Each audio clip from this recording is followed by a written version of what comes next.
Ground reports भेजते हैं, यानी ये वो लोग जिनसे आज हम बात करेंगे, वो लोग हैं जो आपको बताते हैं कि हवा का रुख किस तरफ है या किस तरफ जा सकता है।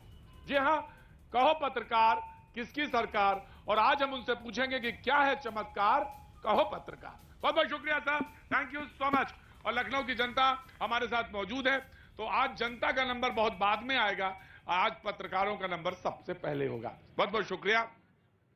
और हमारे साथ आज इस पैनल में 21 पत्रकार मौजूद हैं, 21, जी हां। और मैं एक एक करके सबके पास सबसे पहले तो ये जाऊंगा और कि आखिर बना किसकी रहे हैं सरकार, या उनके आंकड़े क्या कह रहे हैं, और उसके बाद फिर हम आगे का रुख करेंगे। सबसे पहले हम एक एक करके पास जाएंगे और जानना चाहेंगे कि सर क्या होने वाला है। Thank you so much sir. Ambika Nand Sahay ji हमारे साथ मौजूद हैं। सर मैं खड़ा करना चाहूंगा आपको सो दैट कि फ्रेम बराबर हो, हाइट बराबर है सर आपकी, तो बिल्कुल कोई दिक्कत ही नहीं है। Thank you so much sir, thank you so much, शुक्रिया। तो सर परिचय थोड़ा सा दे दें तो बहुत अच्छा रहेगा। मैं एक ट्रेडिशनल कंजर्वेटिव पत्रकार हूं और हाँ। जो देखता हूं सो लिखता हूं और एग्जिट पोल से प्रभावित नहीं होता हूं। क्या बात है, वाह। तो पाजी आपने देख लिया, परिचय पत्रकारों से बात करना भी पाजी आसान काम नहीं है।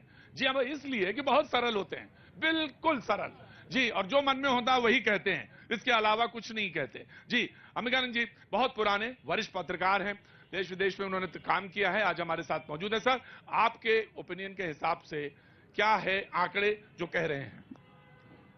आंकड़ों को मैं बताऊं, मेरे हिसाब से जी समाजवादी पार्टी प्लस 216 216 और भारतीय जनता पार्टी प्लस 147 216 जी, समाजवादी पार्टी 216 216 एंड समाजवादी पार्टी 216 प्लस, और आप कहते हैं कि बीजेपी प्लस जो है 147 147, जी।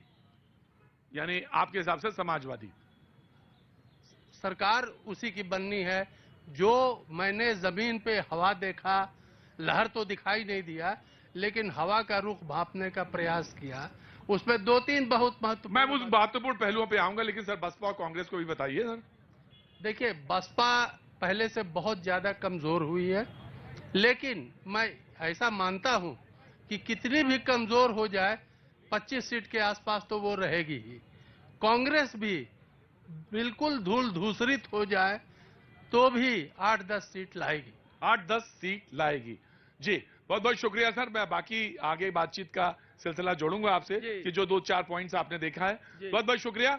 और जब नंबर देखा करो तो बस सिर्फ मूर्ति बन के खड़े नहीं होना है, उसमें पार्टिसिपेट करना कि क्या कह रहे हैं, कौन क्या कह रहे हैं। जी समझे, बोले? हाँ जी, हाँ जी, सिर्फ खड़े ना रहिए मूर्ति बन के, जवाब मिलेगा। बहुत अच्छा। गोविंद पंत राजू जी हमारे साथ हैं, वरिष्ठ पत्रकार हैं, टेलीविजन की बहुत शुरुआती समय से लखनऊ से लोगों ने इनको देखा है बोलते हुए।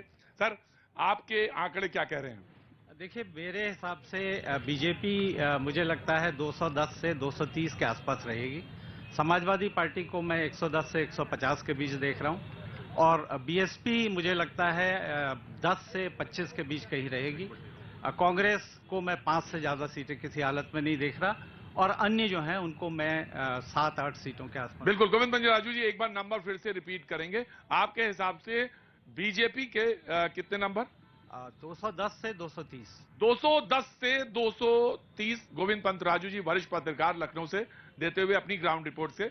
और समाजवादी पार्टी प्लस 110 से 150। 110 से 150। बसपा को आप कितना दे रहे हैं? बसपा को मैं 10 से 25 के बीच। 10 से 25 के, ओके। और उसके कांग्रेस को मैं 5 के आसपास। 5 के आसपास। तो मोटे तौर पे आपके मुताबिक जो बीजेपी है they are forming government. Okay sir, thank you so much. और बातचीत के सिलसिले को आगे बढ़ाएंगे, और हमारे साथ ज्ञानेश्वर दयाल जी हमारे साथ मौजूद हैं। ज्ञानेश्वर जी वरिष्ठ पत्रकार हैं, कई पेपर्स में लिखते हैं स्वतंत्र रूप से, और हमारे साथ आज मौजूद हैं। बहुत बहुत शुक्रिया sir, thank you so much. तो मुझे बताइए, क्योंकि बहुत सारे लोग जानना चाहते हैं कि क्या आपके मुताबिक क्या है। जी देखिए, मेरा मानना यह है कि बीजेपी को 130 से 160 के बीच में। बीजेपी 130 से 160। 160 जी। समाजवादी प्लस को मैं दूंगा 205 मैक्सिमम और कम से कम 175।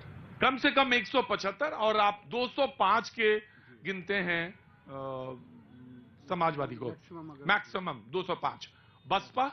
बसपा को 20 से 30 के बीच में, 20 कम से कम 20 और मैक्सिमम 30, क्योंकि उन्होंने काफी लेट शुरू किया था और लगभग बेमन से लड़ा है। किन्होंने? बीएसपी की बात कर रहा हूँ। बीएसपी ने बेमन से लड़ा है चुनाव, ऐसा ही लगता है। जैसे कि कोलकाता में, बंगाल में किसने लड़ा था? लेकिन मैं फिर से भी बोल देता हूं कि जो आपने बोला है वो एक बार फिर से बता दीजिए। बीएसपी 20 से 30 के बीच, बीजेपी 130 से 160 के बीच और समाजवादी प्लस 175 से 205 के बीच। जी देखिए, मैंने 3 पत्र, मैं बता दूं आपसे कि जो आपके सामने स्क्रीन है जिस पे आप देख रहे हैं, इसमें एक आ रहा हूं, एक्सपर्ट पोल भी है, यानी जैसे ही अंबिकानंद जी ने बोला, गोविंद पंत राजू जी ने बोला, फिर दयाल साहब ने बोला, तो उसका जो उन्होंने बीजेपी का था तुरंत एवरेज निकाल लिया। तो एक्सपर्ट पोल इस समय कहती है कि बीजेपी 149 और समाजवादी 219, बीएसपी 25, कांग्रेस 9 और 1। तो नीचे जो एक्सपर्ट पोल आप देख रहे हैं ये एक्चुअली में बड़ी इंपॉर्टेंट है, क्योंकि वो तीनों का एवरेज निकाल लेती है तुरंत। तो 191 के आसपास BJP plus, Samajwadi Party plus है 179। जी कांग्रेस करेगी sir, of course I am coming. Congress छूट कैसे सकती है? कांग्रेस 10 से 15 के बीच ही आएगा, लेकिन 10 से 15, लेकिन मुझे लगता है उनका वोट शेयर बढ़ेगा। वोट शेयर बढ़ेगा। और इन सब पे मैं कायम हूं बावजूद एग्जिट पोल्स के। मैं ये मानता हूं कि मेरा आंकलन है, उनका भी एक आंकलन है, लेकिन मैं अपने आंकलन पे अड़े हुए। दयाल साहब आप घबरा तो नहीं रहे, मतलब आपके अपने वाले पे रहिए। हाँ जी 100%। तो आप अपने वाले पे रहिए। तो बीजेपी प्लस 191 ये एक्सपर्ट पोल है, और समाजवादी पार्टी 179, बीएसपी 22, कांग्रेस का जो एक्सपर्ट पोल है वो 7 के आसपास बैठ रहा है, और अन्य 4 की तरफ, यानी 3 पत्रकार अपनी राय दे चुके हैं। चौथे वरिष्ठ पत्रकार, बहुत लंबे से अरसे से एक अनुभव रखते हैं, ग्राउंड रिपोर्टिंग का भी, लिखने का भी, बहुत चिर परिचित चेहरा, और रतन मनी लाल जी। जी सर, तो पहले तो बहुत बहुत शुक्रिया सर, आप कमिंग फॉर हियर। और सर मैं जानना चाहता हूं आपका क्या आंकड़ा कहता है? बीजेपी 216। बीजेपी 216। तो रतन मनी लाल के हिसाब से BJP 216, Samajwadi plus 166। 166। Okay sir, BSP 16। BSP लोग 25 तक गए हैं, तो आप बीएसपी को 16 दे रहे हैं। हाँ ठीक है। एंड कांग्रेस 6। तो महत्वपूर्ण है। और अब बीजेपी का जो एवरेज एक्सपर्ट पोल है वो मैं तो आपको दिखाऊंगा। रतन मनी लाल जी ने अपना बता दिया। सर एक बार फिर से रिपीट करिए, आपका आंकड़ा क्या है? 216 बीजेपी के लिए, 166 समाजवादी पार्टी कॉम्बिनेशन के लिए, और 16 बीएसपी के लिए, और 6 कांग्रेस के लिए। 6 कांग्रेस के लिए। आपको जब आपने ग्राउंड रिपोर्टिंग देखी या देखा, लोगों से बात करी, तो आपको मुद्दे क्या नजर आ रहे थे और क्या चीजें दिख रही थी? देखिए, सबसे पहले तो मुद्दा चीफ मिनिस्टर का चेहरा है। अभी मैं ये मेंटेन करूंगा कि बाकी सब मुद्दे तो बाद में आते हैं। लोग कहेंगे कि कास्ट है, कम्युनिटी है, महंगाई है, छुट्टा जानवर है, लेकिन सीधी सी बात है कि अखिलेश यादव की सरकार, लोगों को अभी याद है कि 2012 तक कैसी 2017 तक कैसी सरकार थी, और उसके बाद जो सरकार है वो तो तुरंत याद है ही।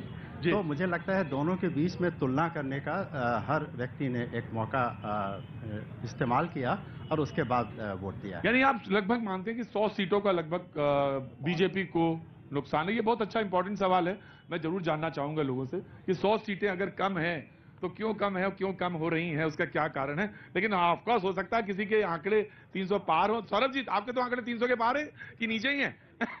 जी सौरभ जी। प्रदीप जी, मैं डॉक्टर सौरभ मालवी हूं और पत्रकारिता विश्वविद्यालय में प्रोफेसर हूं।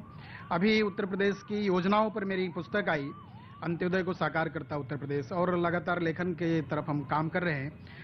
मैं जिस ग्रास रूट की बात कर रहा हूं, तो मुझे लगता है कि पहली बार ऐसा हो रहा है उत्तर प्रदेश में कि 2012-2017 से अलग है 2022। क्यों कि जो रीजन है, सभी रीजन के हिसाब से पश्चिम का अलग मुद्दा है, पूरब का अलग मुद्दा है। पूरब में अतीक अहमद का इशू चल रहा है, किसान आंदोलन का प्रभाव पश्चिम में नहीं चल रहा है, बुंदेलखंड में विकास की बात किसान का प्रभाव पश्चिम में नहीं चल रहा। पश्चिम में किसान का वोट में नहीं आया, वो किसी उस षड्यंत्र को समझने में सफल हो गए मतदाता। उनको सुरक्षा चाहिए, विकास चाहिए, इस तरह की बहुत सारी चीजें उभर के आ रही है। तो मुझे ऐसा लगता है कि आप अपना पहले आंकड़ा दे दीजिए, आंकड़ा उसी पर हम आ रहे हैं। तो मैं आपके आंकड़े के हिसाब से उधर नहीं दूंगा, लेकिन मुझे ग्रॉस रूट के हिसाब से ऐसा लगता है कि पहली बार एक चौंकाने वाला आंकड़ा आएगा। मैं बीजेपी को मानता हूं कि कम या ये 240 से 260 है, और बीजेपी 240 से 260 बीजेपी जी, और सौरभ मालवीय जी के हिसाब से जी। एसपी को 120 से 135, 120 से 135 जी, और बीएसपी की स्थिति 12 के आसपास दिख रही है। 12, और कांग्रेस तो बहुत संघर्ष में है, और मैं मानता हूं कि 3 से 4 उसके लिए तो सोचना चाहिए। जी, उसके लिए तो सोचना चाहिए जी। कुलसुम जी, मैं आपके पास बिल्कुल आने वाला हूं, और मैं आप ही से जानना चाहता हूं कि महत्वपूर्ण क्या है। लेकिन मैं आपको बता दूं, ये आंकड़े उन लोगों के हैं, उन पत्रकारों के हैं जो ग्राउंड रिपोर्टिंग के लिए लगातार पूरे उत्तर प्रदेश का दौरा करते रहे, और अपने पेपर्स में, आर्टिकल्स में तमाम वो सारे मुद्दे उठाते रहे जो बेहद महत्वपूर्ण थे, जिनको लेकर तमाम चर्चा देश भर में होती रही। ये वो लोग हैं, 21 लोग हमारे साथ आज मौजूद हैं। ये वो पत्रकार हैं जिन्होंने पूरा उत्तर प्रदेश को छाना है और कई चुनाव देखे हैं, अनुभव के साथ में, मुद्दे के साथ में वो यहाँ पे जुड़े हैं और अपने आंकड़ों के साथ आ रहे हैं। और जो मैं बता दूं, एक तो जो आप ऊपर वाले बॉक्स में राइट हैंड पे देख रहे हैं, वो उनका आंकड़ा है, यानी जो पत्रकार है उनका आंकड़ा है, और जो नीचे चल रहा है एक्सपर्ट पोल, वो एवरेज है। जो जैसे मैंने अभी 5 पत्रकारों से बात की है, तो 5 पत्रकारों का जो एवरेज है बीजेपी को लेकर, वो आप नीचे देख रहे हैं। 403 कुल सीट, समाजवादी पार्टी, बसपा, कांग्रेस और इस तरह से बीएसपी, ये आपको दिखाई पड़ रहा है। तो गोविंद पंतराजू का आपने देखा जी, उनका क्या बीजेपी को लेकर था। इसी तरह से मैं आगे बढ़ूंगा। मैं कुलसुम जी, मैं आपके पास आता हूं। जानी मानी पत्रकार हैं, पेपर्स में लिखती रही हैं, रिपोर्टिंग्स के लिए जानी जाती हैं, और आज मैं जानना चाहूंगा कि आपके आंकड़े क्या कहते हैं। देखिए, अभी आपने कहा, और शायद मैं भी जो हूँ वरिष्ठ की ही उसमें आती हूँ, लेकिन यहाँ जो वरिष्ठ बैठे हैं वो मेरे एडिटर भी हो रह चुके हैं।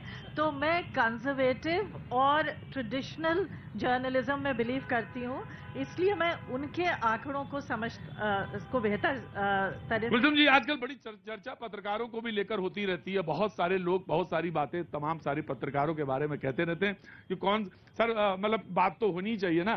तो वो पत्रकारों को लेकर तो ये, क्योंकि अंबिकानंद जी ने शुरुआत ही कर दी ट्रेडिशनल और तमाम सारी बात को लेकर, तो मैं जानना भी चाहता हूँ, लोगों को सुनने समझ में भी आएगा कि वो पत्रकार कौन है, आप क्या अलग हैं जी। नहीं, मैंने इसलिए कहा ट्रेडिशनल और कंजर्वेटिव, क्योंकि आंकड़ों का खेल तो आप लोग करते हैं, हमारे जमाने टेलीविजन वाले। हाँ, पत्रकारिता में एक आंकड़ों के पीछे क्या सियासत है उसके बारे में बात ज्यादा बेहतर होगी। और क्योंकि अगर मैंने 403 सीटों को स्टडी किया होता, तब शायद मैं आंकड़े देना सही समझती। पर मुझे लगता है कि बहुत सी चीजें हैं, और जिसको आप हारता हुआ कह रहे हैं वो तो पहले ही जीत चुका है, क्योंकि उसने माइनॉरिटी का कास्ट के बहुत से फैक्टर्स हैं जिसको जीत लिया है। तो मुझे नहीं लगता कि मैं आंकड़ा कोई देना चाहूंगी। मुझे अभी भी लगता है कि 10 तारीख को जब रिजल्ट आएगा तो आंकड़े वही होंगे जैसे हमारे सीनियर ने बताया है, लेकिन मैं I would not like to fix any number to this. Kulsum ji ने बात अपनी कही, उन्होंने कहा कि मैं कोई नंबर नहीं बताना चाहती और बोलना नहीं चाहती, लेकिन कभी कभी एक पत्रकार के अंदर एक एक्टिविस्ट भी होता है और उसको मान लेना चाहिए, वो दिखता है और उसमें कोई बुराई नहीं। मुझे लगता है कि उसको अपनी बात साफगोई से कहने का हक है, और जो बात अपनी साफगोई के साथ कही जाए उसको स्वीकार किया जाना चाहिए और उसका आदर होना चाहिए, बिल्कुल होना चाहिए। और इतना स्पेस जर्नलिज्म में जरूर होना चाहिए, पहले रहा है और आगे भी रहना चाहिए। बहुत आदर के साथ कुलसुम जी ने कोई आंकड़ा नहीं दिया, लिहाजा बातचीत के सिलसिले को आगे जोड़ेंगे। और जो हमारे नेक्स्ट हैं दिलीप शुक्ला जी, मैं खड़ा करना चाहूंगा। दिलीप जी, कैसे हैं, पहले तो ये बताइए। मैं बहुत अच्छा हूँ। रातें अच्छी रही, सफर अच्छा रहा, कैसे कटा इतने समय का, 2 समय का, बड़ा लंबा। पहले तो ये बताइए, 7 फेज का चुनाव ठीक था या कम फेज में चुनाव हो सकता था? नहीं, ये जो हो रहा चुनाव तो वो ठीक है, उसमें 7 फेज में ठीक है। मैंने तो सोचा कि 3-4 फेज में होता तो जल्दी काम निपट जाता। 8 भी हो तब भी हम लोग दौड़ सकते हैं। बिल्कुल ठीक है। तो आपका अपना ओपिनियन क्या कहता है? पहले तो मैं एक दो लोगों को छोड़ करके बाकी सभी लोग हमारे वरिष्ठ हैं जी। और जो लोग राय देंगे, मेरा मानना है कि भारतीय जनता पार्टी को 230 से लेकर के और 70 तक के बीच में रहना है। 230 से 270, यानी आपका जो आंकड़ा है वो 230 से 270 के पास बीजेपी को पहुंचाता है। जी। और समाजवादी पार्टी जो है 110 से लेकर के 140 तक। समाजवादी पार्टी 110 से 140 तक। 110 से 140 के बीच में।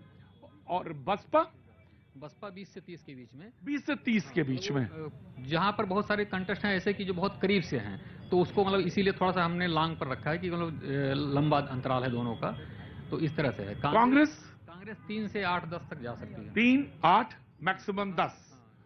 और निर्दलीय अन्य का भी कोई आपने सोचा है? वो तो एक तरफ भाजपा की तरफ है कुछ लोग सपा की तरफ हैं। एक कोई फिगर अगर आपके पास हो, अगर आपको लगता हो तो? ऐसा तो कुछ उस पर आंकड़ा नहीं है मेरे पास। उसका आंकड़ा आपने नहीं आकलन नहीं किया, लेकिन आपके पास बीजेपी का आकलन है 270 मैक्सिमम जी, और समाजवादी पार्टी मैक्सिमम 140 और बीजेपी का मिनिमम आपने कितना बताया? 230। एक सवाल जरूर बनता है और वो ये कि आपको लगता है कि कोई ऐसा मुद्दा था जो पूरे चुनाव में लगातार 7 फेज में हावी रहा? 2 मुद्दे थे, एक तो महिलाओं से जुड़े और दूसरा जो अपराधियों पर कार्रवाई है, ये 2 मुद्दे रहे। और तीसरा एक है जो राशन वितरण। और कुलसुम जी ने एक बात कही थी बहुत महत्वपूर्ण है, मैं चाहूंगा कि वो जरूर आए बातचीत के सिलसिले में। उन्होंने कहा था कि जिनको आप हारा हुआ समझ रहे हैं वो एक्चुअली में चुनाव जीत चुके हैं।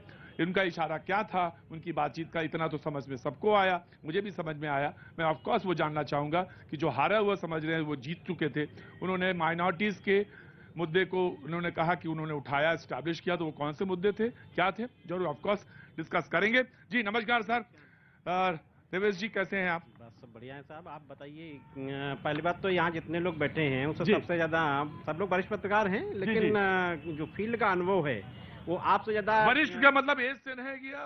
नहीं, वो अनुभव से कोई पत्रकार यहाँ पे वरिष्ठ नहीं है सर, सब जवान हैं बिल्कुल। लेकिन जो फील्ड का अनुभव है वो आपसे ज्यादा अच्छा कोई नहीं जानता है। ये आप भी जानते हैं, हम भी जानते हैं, सभी देखा है रतन मणि लाल जी बैठे होंगे और वो सब बैठे, गोविंद पंत राजू जी। आपके पास जो है एक रिक्शे वाले से लेकर के एक मर्सिडीज वाले, दोनों का अनुभव, मतलब ये है कि आपने हर एक से प्रश्न किया है फील्ड में रह करके, सारे चुनाव में आप फील्ड में रहे हैं।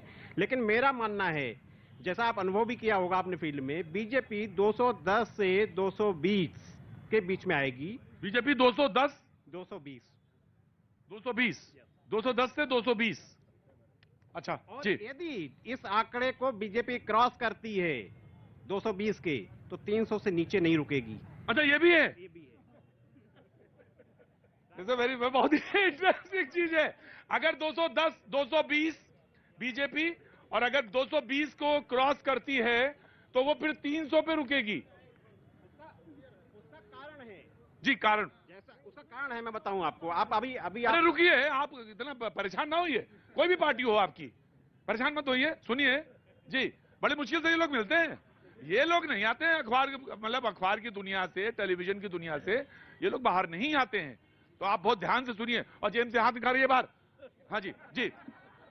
2 विषय मैं आपके सामने रखूंगा। जी। एक विषय आप फील्ड में जाती पहले आंकड़े बता दीजिए सर। 220 बीजेपी हाँ। और समाजवादी पार्टी 140, 140, बसपा 35 से 40। बसपा 35 से 40 यानी ये आंकड़ा 40 पहुंचा। हाथी कितना भी दुबला हो जाए जी। लेकिन वो कुछ न कुछ उसके शरीर में रहता है। हाँ। तो इसलिए मायावती जी ने जो भी किया है वो बड़े अनुभव के साथ में सीटों का बंटवारा जो है, जी। जो कैंडिडेट खड़े किए हैं वो अनुभव के साथ खड़े किए हैं। जी। जातीय समीकरण को बैलेंस करते हुए कांग्रेस 3 से 5 के बीच रहेगी, क्योंकि वो मैंने कांग्रेसी नेता को भी एक बार कहा। इतना आप हल्के में कांग्रेस को ऐसे कर देते हैं आप एकदम से, हैं? अरे 3 से 5 के बीच में रहेगी सर, टेलीविजन में तो पकड़ में आ जाता है एकदम से। वो पकड़ में आ जाता है। हाँ। मैंने कांग्रेस के एक वरिष्ठ नेता को कहा, उन्होंने हाँ। कहा कि प्रियंका जी, राहुल जी बहुत मेहनत कर रहे हैं। हाँ। मैंने उनसे कहा, देखिए आप लोग जो है वो सरकारी राशन की सस्ते गल्ले की दुकान होती थी ना, पार्टी को उस प्रकार से चला रहे हैं, जो 3 से 5 खुलेगी, हफ्ते में 2 दिन खुलेगी। देखिए साहब, आपके आंकड़े के बाद जो एक्सपर्ट पोल है वो कहता है 211। रतन मणि लाल जी, मैं आपको खड़ा करना चाहूंगा। सर बैठिए, मैं आता हूं। कुलसुम जी ने कुछ बात कही, महत्वपूर्ण बात है, उन्होंने कही अपने मुताबिक बात कही, कुछ लोगों ने और भी बातें कही। क्या यह बात सही है कि इस बार के चुनाव 2012, 2017 और जो 2022 में चुनाव लड़े गए उनमें से अलग था, फर्क था, कई डायमेंशंस को खोलने वाला था और लगता था कि इस बार के चुनाव बहुत बड़े महत्वपूर्ण के तौर से निकला। देखिए, सबसे अलग बात तो यही है कि शायद ये कितने सालों के बाद हुआ है कि कोई भी चुनाव भारतीय जनता पार्टी की सरकार के टर्म पूरा होने के बाद हुआ होगा। ऐसा तो उत्तर प्रदेश में कभी हुआ ही नहीं। तो मुझे लगता है सबसे पहली बार प्रदेश के लोगों को भारतीय जनता पार्टी की सिंगल पार्टी की मेजॉरिटी की सरकार के दौरान एक अनुभव करने का मौका मिला। इसके पहले तमाम सारी पार्टियों की सरकारें चली हैं, लेकिन बीजेपी की फुल टर्म सरकार नहीं थी। तो पहली सबसे अलग बात तो ये है। और दूसरा ये कि पूरे 5 साल के टर्म के दौरान जिस तरह से सरकार ने अपनी तरह से मुद्दे डिफाइन किए हैं। देखिए, हम कह सकते हैं कि किसी भी सरकार के लिए जाति, धर्म, महंगाई इस तरह के मुद्दे होते हैं, लेकिन अगर आप याद करें तो पिछले 5 साल में ये तीनों बातें कहीं भारतीय जनता पार्टी के मुद्दों में थे ही नहीं। और उन्होंने जो मुद्दे अपने इन्वेंट किए उन्हीं पे चुनाव लड़ा है। उन्हीं पे चुनाव लड़ा, बिल्कुल। ऑफ कोर्स आपका मतलब सीधा सा था कि बुलडोजर कहां से आया, कैसे आया, किधर से आ गया, ये पता ही नहीं चला।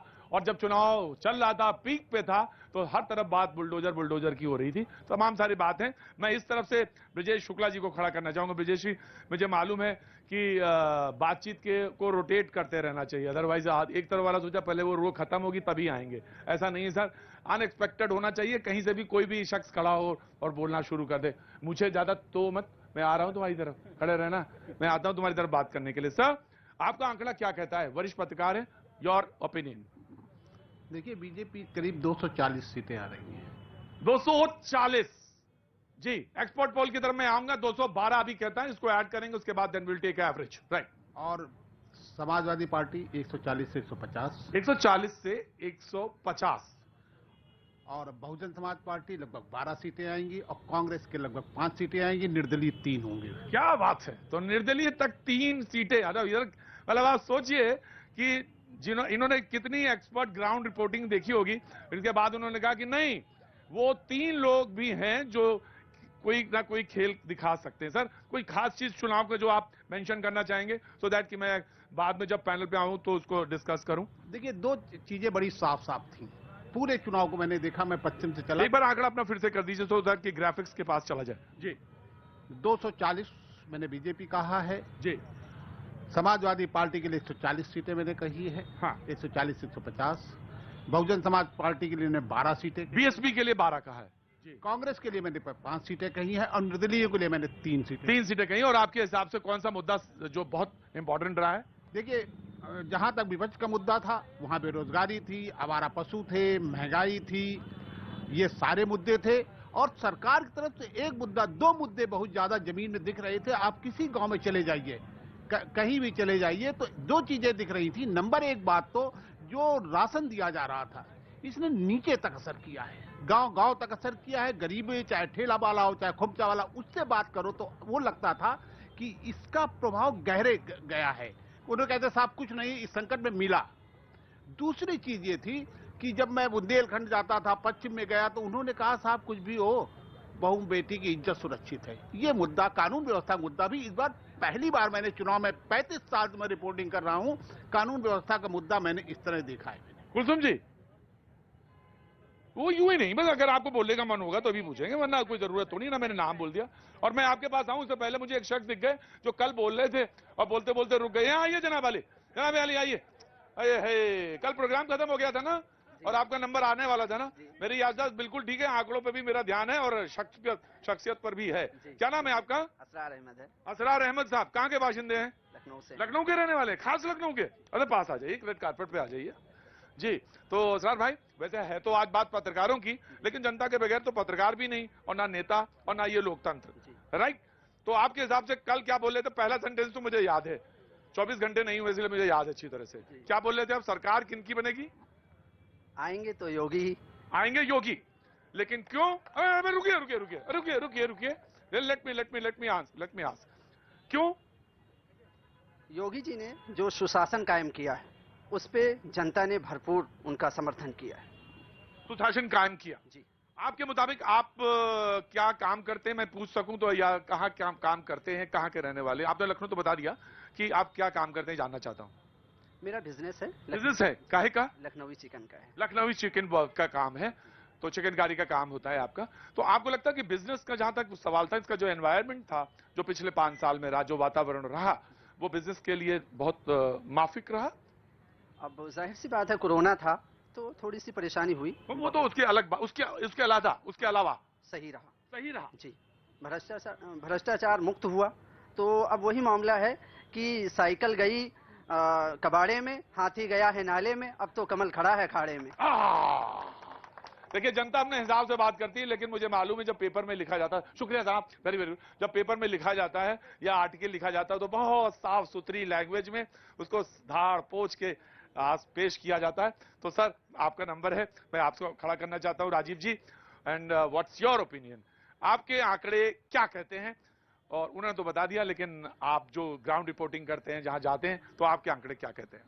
भैया जी कहें तो बताना ही पड़ेगा। Thank you so much sir. मेरा अपना अनुमान है कि बीजेपी और उसके सहयोगी दल मिला के 227 सीट है। 227 सीटें बीजेपी प्लस राजीव वाजपेयी जी के हिसाब से, और सपा गठबंधन को 161 सीट है। 161 जी। बीएसपी को 9, बीएसपी को 9 जी। कांग्रेस को 3, कांग्रेस को 3 और 3 अन्य।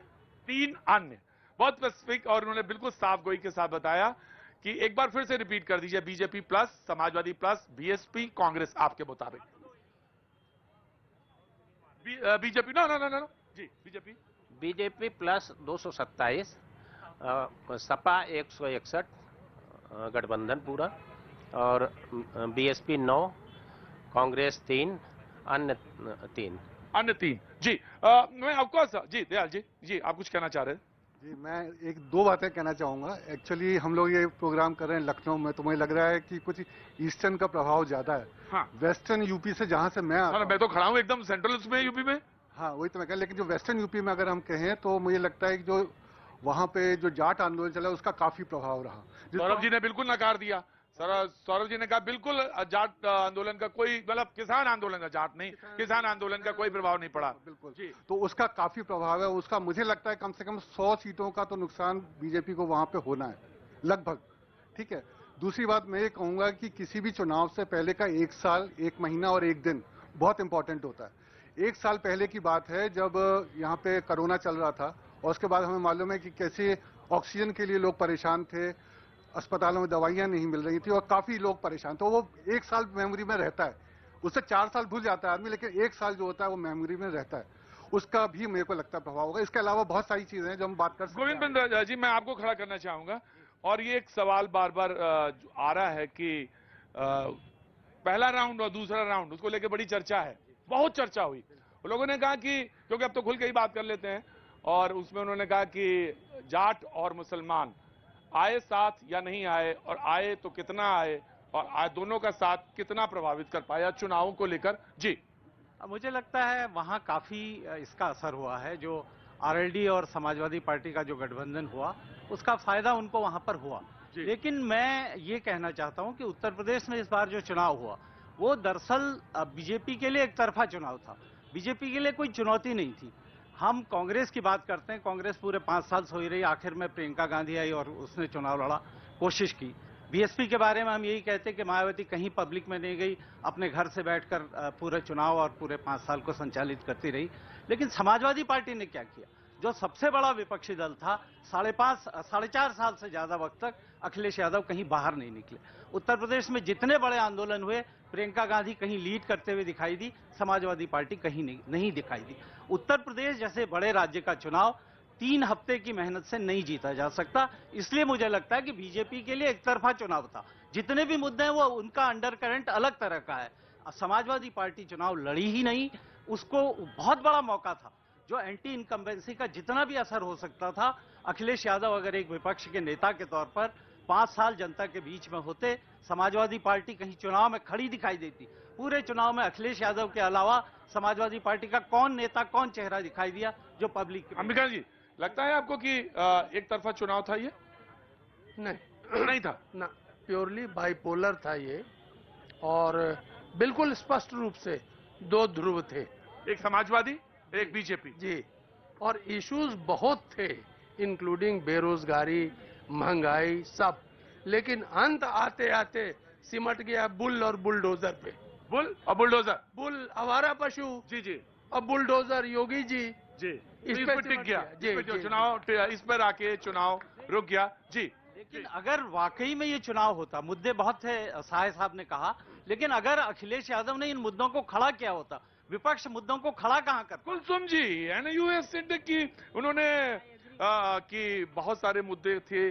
जी, मैं बिल्कुल इस बात से सहमत हूं जो उन्होंने गोविंद जी ने कहा कि अखिलेश यादव शुरू में काफी मतलब बाहर नहीं आए और उन्होंने एक्टिवली इतना पार्टिसिपेट नहीं किया उन मुद्दों को नहीं। शायद इसी की वजह से ये आंकड़े आ रहे हैं, इस बात से मैं बिल्कुल सहमत हूं। लेकिन चुनाव होते होते वो बहुत से लोगों की आस बने, चाहे वो माइनॉरिटी हो, चाहे वो कास्ट हो, चाहे वो ओबीसी हो।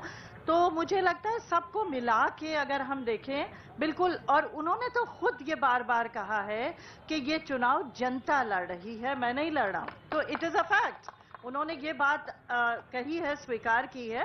और शायद जो परिणाम जो आप लोग सब बता रहे हैं और सब यहाँ बहुत वरिष्ठ हैं, तो मेरे ख्याल में उनकी बात माननी पड़ेगी। पर मुझे लगता है नहीं, बिल्कुल आप अपनी बात कहें तो मैं आगे बढ़ता हूं। और मैं एक बार फिर से कहना चाहता हूं कि जो 403 हमारी सीटें हैं कुल, और उसमें जो एक्सपर्ट पोल है, वो जो एवरेज लिया है, जो अभी तक पत्रकार बोले, उसमें बीजेपी का 217 है, 159 समाजवादी प्लस, बीएसपी 20, कांग्रेस 5 और अन्य 2 हैं।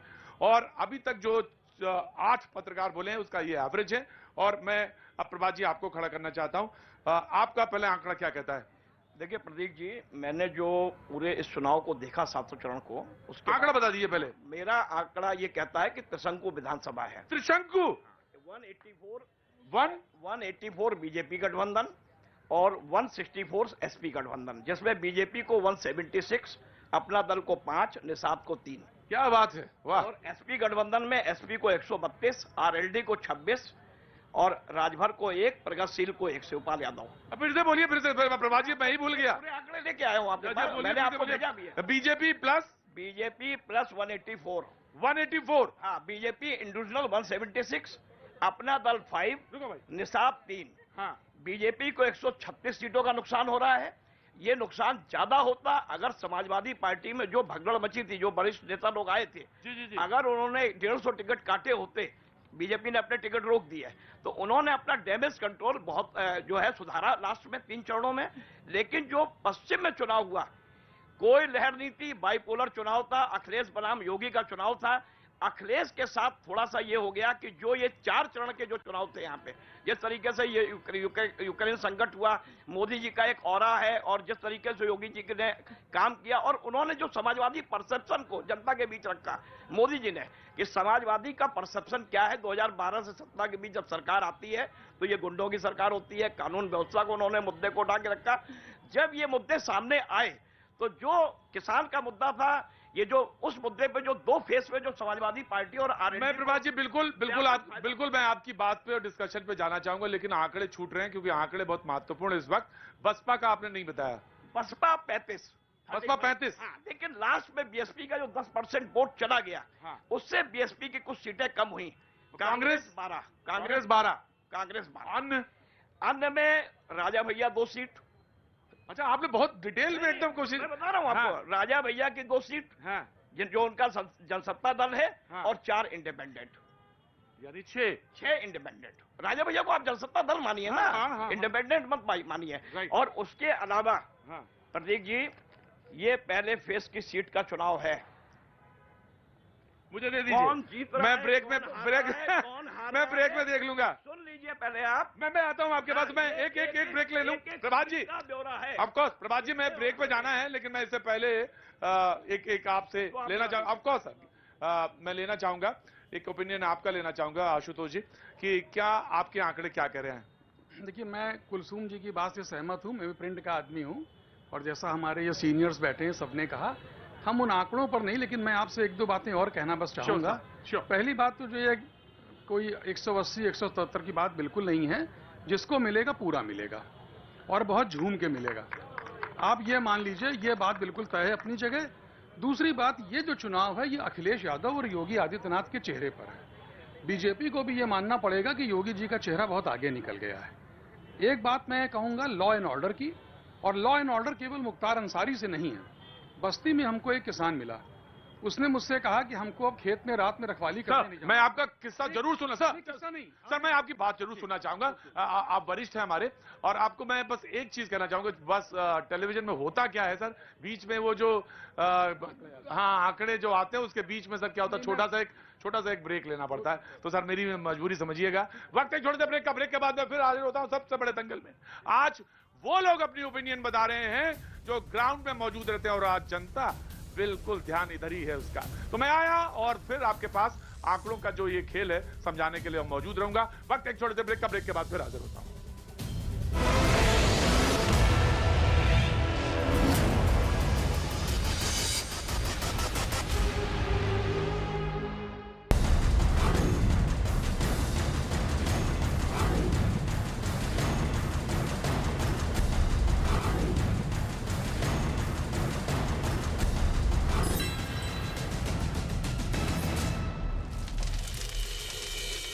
आटा पसरा दिखाई दिया।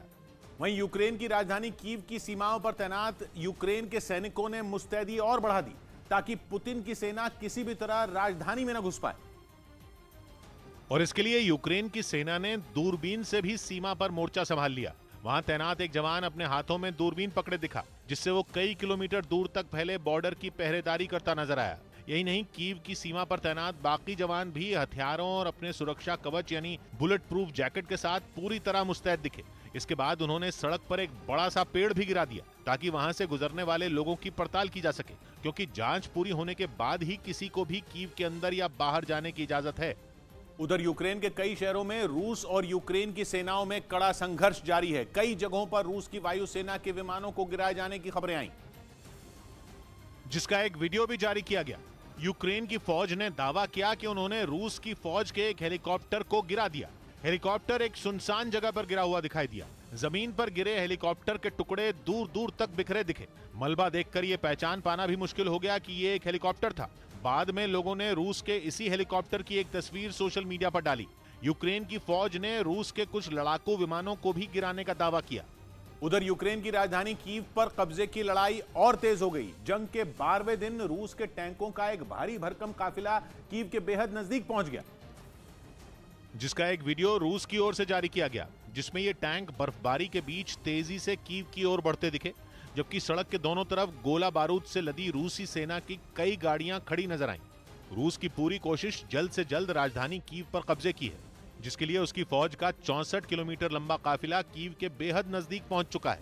कुछ रोज पहले इस काफिले की कुछ सैटेलाइट तस्वीरें भी सामने आई थी, जबकि एक दिन पहले खबर आई थी कि रूस के करीब 1.5 लाख सैनिकों ने कीव को घेर रखा है, जो कभी भी राजधानी पर कब्जे के लिए अंतिम प्रहार कर सकते हैं। लेकिन रूस को कीव की ओर बढ़ने से रोकने के लिए यूक्रेन के सैनिक भी पूरी ताकत से लड़ रहे हैं, जिसमें उन्हें कई बार कामयाबी भी मिली। हालांकि वो पूरी तरह से रूस के काफिले को पीछे धकेलने में सफल नहीं हो पाए, और अब रूस की पकड़ कीव पर धीरे धीरे मजबूत होती जा रही है। उधर चीन के घटिया टायरों ने जंग के मैदान में रूस की सेना को बीच रास्ते में ही धोखा दे दिया, क्योंकि रूस कीव की घेराबंदी के लिए जिस 64 किलोमीटर लंबे काफिले को लेकर आगे बढ़ रहा था, उसमें शामिल ज्यादातर गाड़ियों में चीन के टायर लगे हैं, जिनकी क्वालिटी इतनी घटिया है कि रूस की सेना उनके दम पर आगे ही नहीं बढ़ पा रही। 4 मार्च को यह खबर आई थी कि रूसी सेना का 64 किलोमीटर लंबा काफिला कीव से महज 13 किलोमीटर की दूरी पर है, लेकिन 3 दिन गुजर जाने के बाद भी वो काफिला कीव तक नहीं पहुंच सका, क्योंकि रूसी सेना की ज्यादातर गाड़ियों में लगे चीन के घटिया टायर या तो फट गए या फिर यूक्रेन की गीली जमीन में धंस गए। ये दावा अमेरिकी सेना में 10 साल तक व्हीकल एक्सपर्ट के तौर पर काम कर चुके ट्रेंट चेलेंको का है। उन्होंने ट्वीट करते हुए ये भी बताया कि चीनी टायरों की क्वालिटी घटिया होने की वजह से वो जल्दी घिस जाते हैं। उन पर बदलते मौसम का असर भी दूसरे टायरों के मुकाबले ज्यादा होता है। यही नहीं, लंबे समय तक मिट्टी के संपर्क में रहने से भी चीनी टायर ज्यादा दबाव पड़ने से लगातार फटते जा रहे हैं। और तो और दलदली जमीन में फंसने के बाद रूसी सेना के ट्रक इन टायरों के दम पर बाहर तक नहीं निकल पा रहे। यही वजह है कि रूस को अपने इस विशालकाय काफिले को आगे बढ़ाने में नाको चने चबाने पड़ रहे हैं। इस बीच यूक्रेन पर कब्जे की लड़ाई का असर राजधानी कीव में जगह जगह देखने को मिला। वहां अपनी जान बचाने के लिए लोगों ने घरों से बाहर निकलना बंद कर दिया।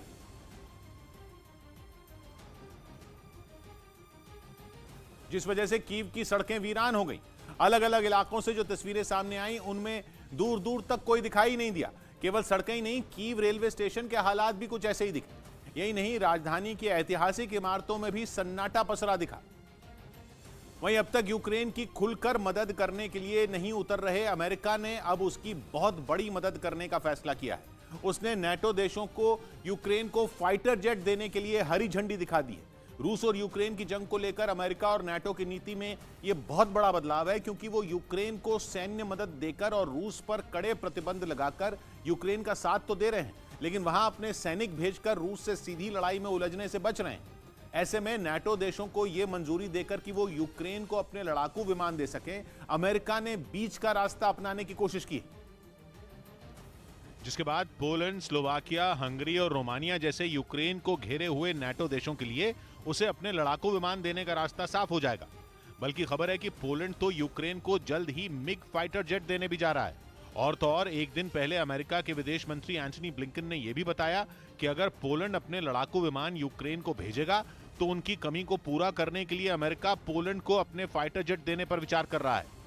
यूक्रेन के राष्ट्रपति वोलोदिमीर ज़ेलेंस्की रूस से लड़ने के लिए पूर्वी यूरोप के देशों से फाइटर एयरक्राफ्ट मांग भी रहे हैं, लेकिन अमेरिका का यह फैसला जंग को रोकने के बजाय आग में घी डालने का काम कर सकता है। उधर अंतर्राष्ट्रीय अदालत ने सुनवाई के दौरान यूक्रेन ने रूस पर जनसंहार का आरोप लगाया। हालांकि रूस इस सुनवाई में शामिल नहीं हुआ।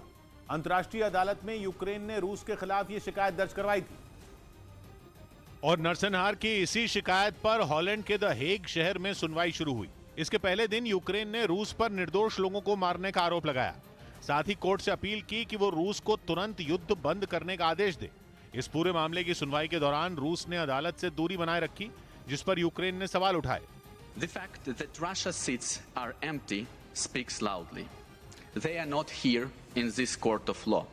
वहीं अंतर्राष्ट्रीय अदालत ने इस सुनवाई में रूस के हिस्सा नहीं लेने पर दुख जताया, ताकि यूक्रेन के लोगों को रूस के ताबड़तोड़ हमलों से बचाया जा सके। हालांकि रूस ने दूसरी बार सीज फायर का ऐलान किया, जिसके तहत राजधानी कीव और खार्किव समेत कई शहरों में कुछ घंटों के लिए हमले रोक दिए गए। इसके अलावा रूस ने जंग में फंसे लोगों को बाहर निकालने के लिए यूक्रेन को अलग अलग सीमाओं पर कॉरिडोर बनाने की भी घोषणा की, यानी लोगों को निकालने के लिए एक रूट तय कर दिया गया। यह कॉरिडोर यूक्रेन के उन शहरों से जुड़े होंगे जहां रूसी सेना का हमला सबसे ज्यादा है। खबर है कि रूस ने यह कदम फ्रांस के राष्ट्रपति इमैनुअल मैक्रों की अपील के बाद उठाया। इससे 2 दिन पहले रूस ने मारियोपोल और वोल्नोवाखा में 7 घंटों के लिए सीज फायर का ऐलान किया था। इस बीच युद्ध की वजह से अलग अलग शहरों में फंसे लोगों को सुरक्षित निकालने के लिए रूस की तरफ से दिए गए रूट प्लान को यूक्रेन ने ठुकरा दिया। जंग के 12वें दिन दोनों देशों के बीच तीसरे दौर की बैठक हुई, जिसमें रूस ने कीव समेत 4 शहरों में कुछ घंटों के लिए सीज फायर का ऐलान किया और युद्ध की वजह से तबाह हो चुके शहरों में फंसे लोगों को निकालने के लिए रूस ने एक रूट प्लान बनाकर दिया, जिसे यूक्रेन ने मानने से ही इनकार कर दिया। З-під Києва в Білорусь з тим, щоб потім літаками полетіти у Російську Федерацію. रूस की तरफ से दिए गए रूट प्लान में राजधानी कीव और उसके पास के शहरों से लोगों को बेलारूस भेजने का ऑफर दिया गया, जहां से वो रूस के लिए विमानों के जरिए भी जा सकते हैं, क्योंकि कीव से बेलारूस नजदीक है और इस रूट के जरिए लोगों को जल्दी और आसानी से निकाला जा सकता है। इसी वजह से रूस ने इस रूट प्लान का सुझाव दिया था, जिसे यूक्रेन ने ठुकरा दिया। जिन शहरों के लिए ये रूट प्लान तैयार किया गया उनमें कीव और उसके पास के इवांकीव, देनेर और विश्वरोद शहर शामिल हैं। इनमें इवाकीव शहर बेलारूस बॉर्डर क्रॉसिंग स्टेशन से 85 किलोमीटर दूर है, जहां तक बस से पहुंचने में करीब 1 घंटे का वक्त लगेगा, जबकि देनेर से बेलारूस की दूरी 121 किलोमीटर है, जहां पहुंचने में 1.5 घंटे लगेंगे। इसी तरह विश्वरोद में बेलारूस के बीच की दूरी 150 किलोमीटर है और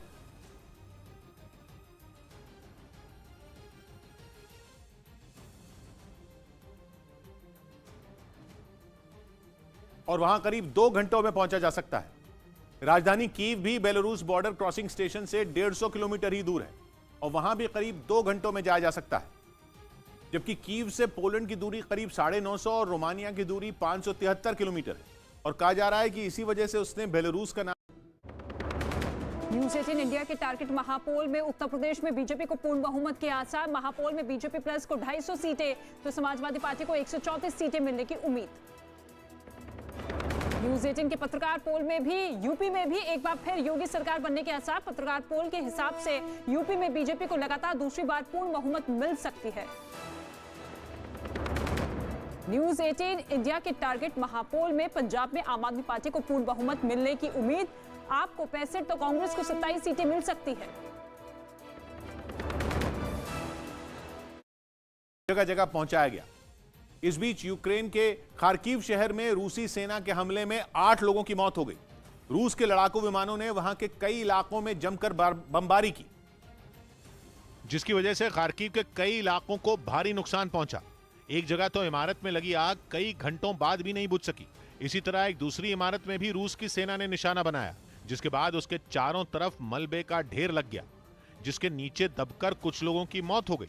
यही नहीं, वहां खड़ी कई गाड़ियों के तो परखचे उड़ गए। रूस ने इन रिहायशी इमारतों के साथ खार्किव की एक यूनिवर्सिटी को भी नहीं छोड़ा। वहां भी मिसाइलों के हमलों से सब कुछ तहस नहस दिखाई दिया। इसी तरह शहर के दूसरे इलाकों में भी रूसी सेना ने भारी तबाही मचाई। 12 दिन से यूक्रेन के साथ जारी जंग में अब रूस ने अपने बम बरसाने वाले लड़ाकू विमान सुखोई 34 का इस्तेमाल तेज कर दिया। उसका एक वीडियो रूस के रक्षा मंत्रालय की ओर से जारी किया गया, जिसमें बम बरसाने वाला यह फाइटर जेट घातक हथियारों के साथ रूस के एक एयरबेस से उड़ान भरता नजर आया। चंद मिनटों में ही उसने यूक्रेन की सीमा में घुसकर बमों की बरसात शुरू कर दी, जिसमें यूक्रेन के कई ठिकाने तबाह करने का दावा किया गया। तय वक्त में अपने मिशन को अंजाम देने के बाद रूस के सुखोई 34 विमान ने एयरबेस पर सुरक्षित लैंडिंग की। इसके अलावा वहां रूस के कुछ और लड़ाकू विमान जंग पर जाने से पहले अपनी तैयारियों को परखते दिखे। बताया गया कि इन विमानों के जरिए राजधानी कीव समेत यूक्रेन के 4 बड़े शहरों को निशाना बनाया जा रहा है। जवाब में यूक्रेन ने भी अब तक कई वीडियो जारी किए, जिनके जरिए उसने रूस के लड़ाकू विमानों और हेलीकॉप्टरों को हवा में ही ढेर करने के सबूत पेश किए। उधर जंग के बीच यूक्रेन के लुहांस्क में एक तेल के डिपो में ऐसी आग लगी कि देखने वाले थर्रा गए। कहा जा रहा है कि तेल के डिपो पर सुबह सुबह मिसाइल गिराई गई, जिसके बाद एक ऐसा शक्तिशाली विस्फोट हुआ कि पूरा लुहांस्क शहर हिल गया, जिसकी अलग अलग एंगल से तस्वीरें आईं और हर तस्वीर देखकर सिर्फ डर लगा, क्योंकि आग की ऊंची ऊंची लपटें आसमान छू रही थी। यही नहीं, तेल के डिपो से निकलने वाले धुएं ने तो लुहांस्क शहर पर काले बादल बनाना शुरू कर दिया। धुएं का ये गुबार शहर में ऐसा फैला मानो वो उसे निगल जाएगा। ये आग सुबह लगी थी और शाम तक यूं ही धधकती रही, जिसकी वजह से लुहांस्क में आम लोगों की परेशानी बढ़ती रही। वैसे इस शहर में रूस और यूक्रेन की सेना के बीच जोर आजमाइश चल रही थी। यूक्रेन की सेना ने दावा किया कि लुहांस्क में रूस थोड़े थोड़े समय बाद बम बरसा रहा है और इसीलिए वो दिन हो या रात तैयार रहती है। वहां से जो तस्वीरें आई उनमें यूक्रेन की सेना एक बंकर में युद्ध की तैयारी करती दिखी। वहां के सैनिक अपने हथियारों को धार देते दिखे।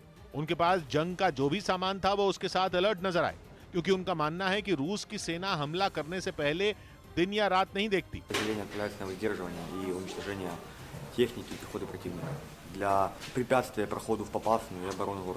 लुहांस्क यूक्रेन के उन इलाकों में एक है जहां रूस का समर्थन करने वाले अलगाववादी सक्रिय रहे हैं। इस बीच यूक्रेन के कई शहरों में रूस और यूक्रेन की सेनाओं में कड़ा संघर्ष जारी है। कई जगहों पर रूस की वायुसेना के विमानों को गिराए जाने की खबरें आई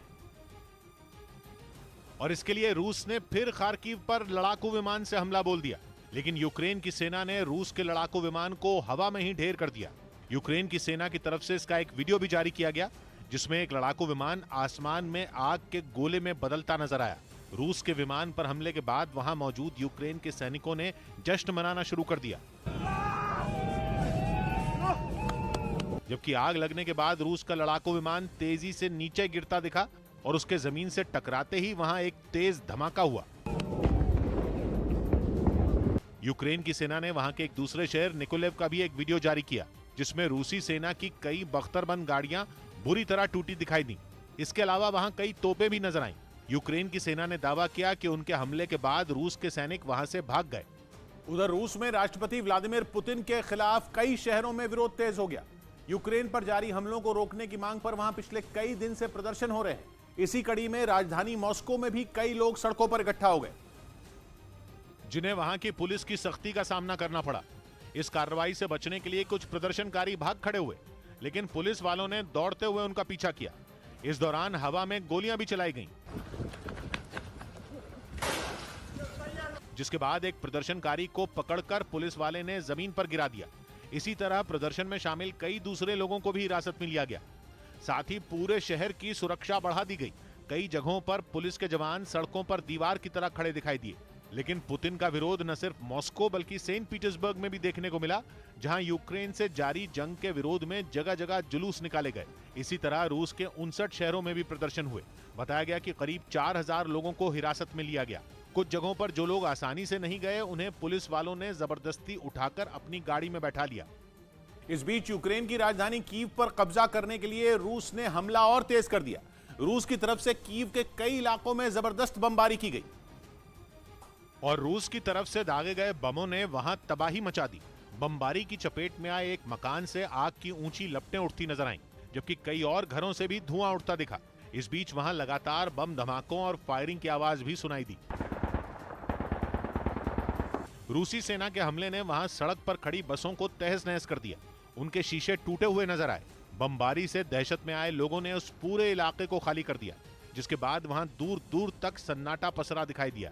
वहीं यूक्रेन की राजधानी कीव की सीमाओं पर तैनात यूक्रेन के सैनिकों ने मुस्तैदी और बढ़ा दी, ताकि पुतिन की सेना किसी भी तरह राजधानी में न घुस पाए। और इसके लिए यूक्रेन की सेना ने दूरबीन से भी सीमा पर मोर्चा संभाल लिया। वहां तैनात एक जवान अपने हाथों में दूरबीन पकड़े दिखा, जिससे वो कई किलोमीटर दूर तक फैले बॉर्डर की पहरेदारी करता नजर आया। यही नहीं, कीव की सीमा पर तैनात बाकी जवान भी हथियारों और अपने सुरक्षा कवच यानी बुलेट प्रूफ जैकेट के साथ पूरी तरह मुस्तैद दिखे। इसके बाद उन्होंने सड़क पर एक बड़ा सा पेड़ भी गिरा दिया, ताकि वहां से गुजरने वाले लोगों की पड़ताल की जा सके, क्योंकि जांच पूरी होने के बाद ही किसी को भी कीव के अंदर या बाहर जाने की इजाजत है। उधर यूक्रेन के कई शहरों में रूस और यूक्रेन की सेनाओं में कड़ा संघर्ष जारी है। कई जगहों पर रूस की वायुसेना के विमानों को गिराए जाने की खबरें आईं, जिसका एक वीडियो भी जारी किया गया। यूक्रेन की फौज ने दावा किया कि उन्होंने रूस की फौज के एक हेलीकॉप्टर को गिरा दिया। हेलीकॉप्टर एक सुनसान जगह पर गिरा हुआ दिखाई दिया। जमीन पर गिरे हेलीकॉप्टर के टुकड़े दूर दूर तक बिखरे दिखे। मलबा देखकर यह पहचान पाना भी मुश्किल हो गया कि यह एक हेलीकॉप्टर था। बाद में लोगों ने रूस के इसी हेलीकॉप्टर की एक तस्वीर सोशल मीडिया पर डाली। यूक्रेन की फौज ने रूस के कुछ लड़ाकू विमानों को भी गिराने का दावा किया। उधर यूक्रेन की राजधानी कीव पर कब्जे की लड़ाई और तेज हो गई। जंग के 12वें दिन रूस के टैंकों का एक भारी भरकम काफिला कीव के बेहद नजदीक पहुंच गया, जिसका एक वीडियो रूस की ओर से जारी किया गया, जिसमें ये टैंक बर्फबारी के बीच तेजी से कीव की ओर बढ़ते दिखे, जबकि सड़क के दोनों तरफ गोला बारूद से लदी रूसी सेना की कई गाड़ियां खड़ी नजर आईं। रूस की पूरी कोशिश जल्द से जल्द राजधानी कीव पर कब्जे की है, जिसके लिए उसकी फौज का 64 किलोमीटर लंबा काफिला कीव के बेहद नजदीक पहुंच चुका है। कुछ रोज पहले इस काफिले की कुछ सैटेलाइट तस्वीरें भी सामने आई थी, जबकि एक दिन पहले खबर आई थी कि रूस के करीब 1.5 लाख सैनिकों ने कीव को घेर रखा है, जो कभी भी राजधानी पर कब्जे के लिए अंतिम प्रहार कर सकते हैं। लेकिन रूस को कीव की ओर बढ़ने से रोकने के लिए यूक्रेन के सैनिक भी पूरी ताकत से लड़ रहे हैं, जिसमें उन्हें कई बार कामयाबी भी मिली। हालांकि वो पूरी तरह से रूस के काफिले को पीछे धकेलने में सफल नहीं हो पाए और अब रूस की पकड़ कीव पर धीरे धीरे मजबूत होती जा रही है। उधर चीन के घटिया टायरों ने जंग के मैदान में रूस की सेना को बीच रास्ते में ही धोखा दे दिया, क्योंकि रूस कीव की घेराबंदी के लिए जिस 64 किलोमीटर लंबे काफिले को लेकर आगे बढ़ रहा था, उसमें शामिल ज्यादातर गाड़ियों में चीन के टायर लगे हैं, जिनकी क्वालिटी इतनी घटिया है कि रूस की सेना उनके दम पर आगे ही नहीं बढ़ पा रही। 4 मार्च को यह खबर आई थी कि रूसी सेना का 64 किलोमीटर लंबा काफिला कीव से महज 13 किलोमीटर की दूरी पर है, लेकिन 3 दिन गुजर जाने के बाद भी वो काफिला कीव तक नहीं पहुंच सका, क्योंकि रूसी सेना की ज्यादातर गाड़ियों में लगे। न्यूज 18 इंडिया के टारगेट महापौल में उत्तर प्रदेश में बीजेपी को पूर्ण बहुमत के आसार। महापौल में बीजेपी प्लस को 250 सीटें तो समाजवादी पार्टी को 134 सीटें मिलने की उम्मीद। न्यूज 18 के पत्रकार पोल में भी यूपी में एक बार फिर योगी सरकार बनने के आसार। पत्रकार पोल के हिसाब से यूपी में बीजेपी को लगातार दूसरी बार पूर्ण बहुमत मिल सकता है। न्यूज 18 इंडिया के टारगेट महापौल में पंजाब में आम आदमी पार्टी को पूर्ण बहुमत मिलने की उम्मीद। आपको 65 तो कांग्रेस को 27 सीटें मिल सकती है। चबाने पड़ रहे हैं। इस बीच यूक्रेन पर कब्जे की लड़ाई का असर राजधानी कीव में जगह जगह देखने को मिला। वहां अपनी जान बचाने के लिए लोगों ने घरों से बाहर निकलना बंद कर दिया।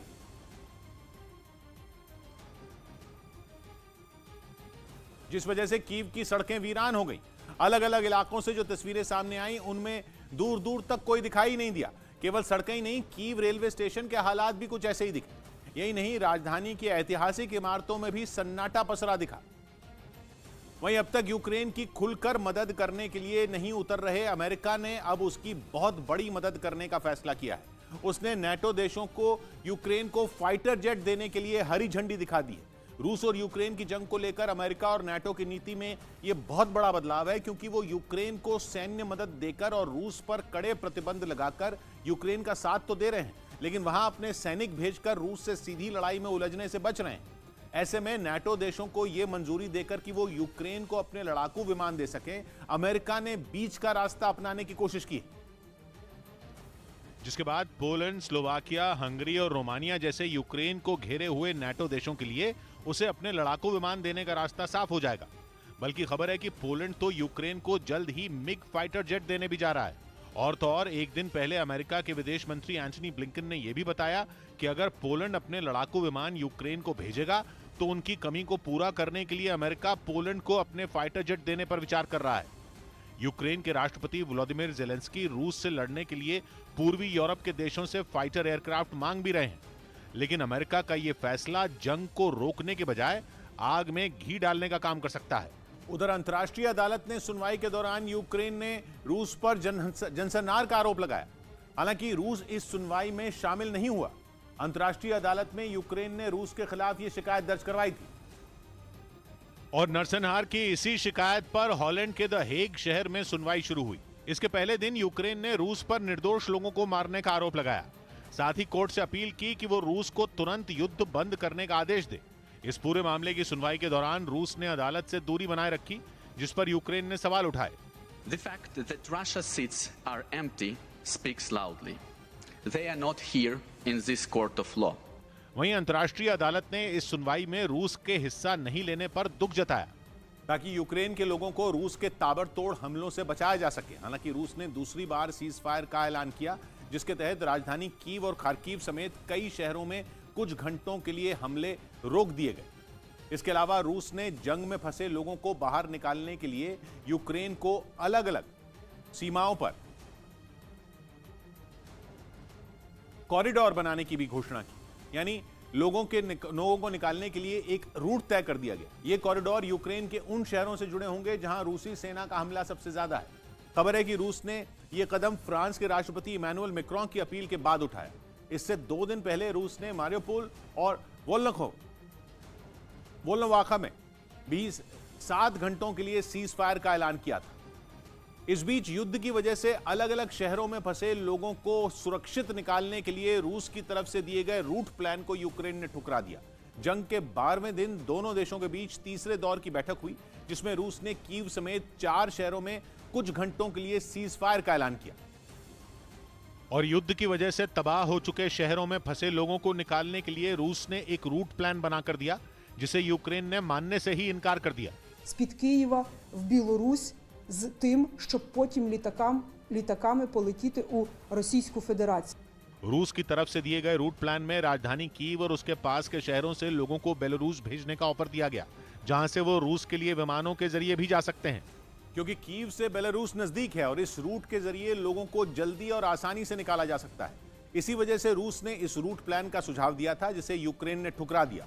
जिन शहरों के लिए ये रूट प्लान तैयार किया गया उनमें कीव और उसके आसपास उसके पास के इवांकीव, देनेर और विश्वरोद शहर शामिल हैं।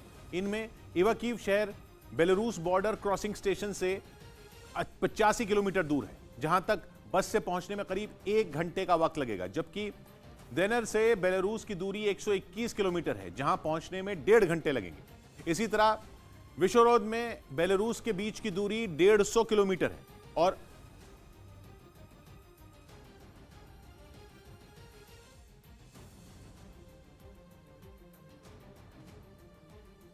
वहां करीब 2 घंटों में पहुंचा जा सकता है। राजधानी कीव भी बेलारूस बॉर्डर क्रॉसिंग स्टेशन से 150 किलोमीटर ही दूर है और वहां भी करीब 2 घंटों में जाया जा सकता है, जबकि कीव से पोलैंड की दूरी करीब 950 और रोमानिया की दूरी 573 किलोमीटर है। और कहा जा रहा है कि इसी वजह से उसने बेलारूस का नाम यूक्रेन के सामने रखा, लेकिन यूक्रेन का आरोप है कि सीज फायर के दौरान रूस उसके नागरिकों पर ड्रोन के जरिए नजर रखता है और उन्हें नुकसान पहुंचा सकता है। उधर यूक्रेन की राजधानी कीव में मौजूद लोगों के लिए ट्रेनों से राहत सामग्री पहुंचाने का काम तेज हो गया, जिसकी कुछ तस्वीरें वहां के लिव्यू शहर से भी सामने आई।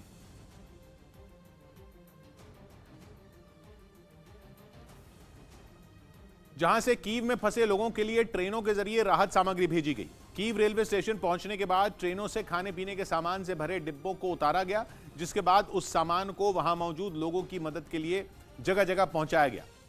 इस बीच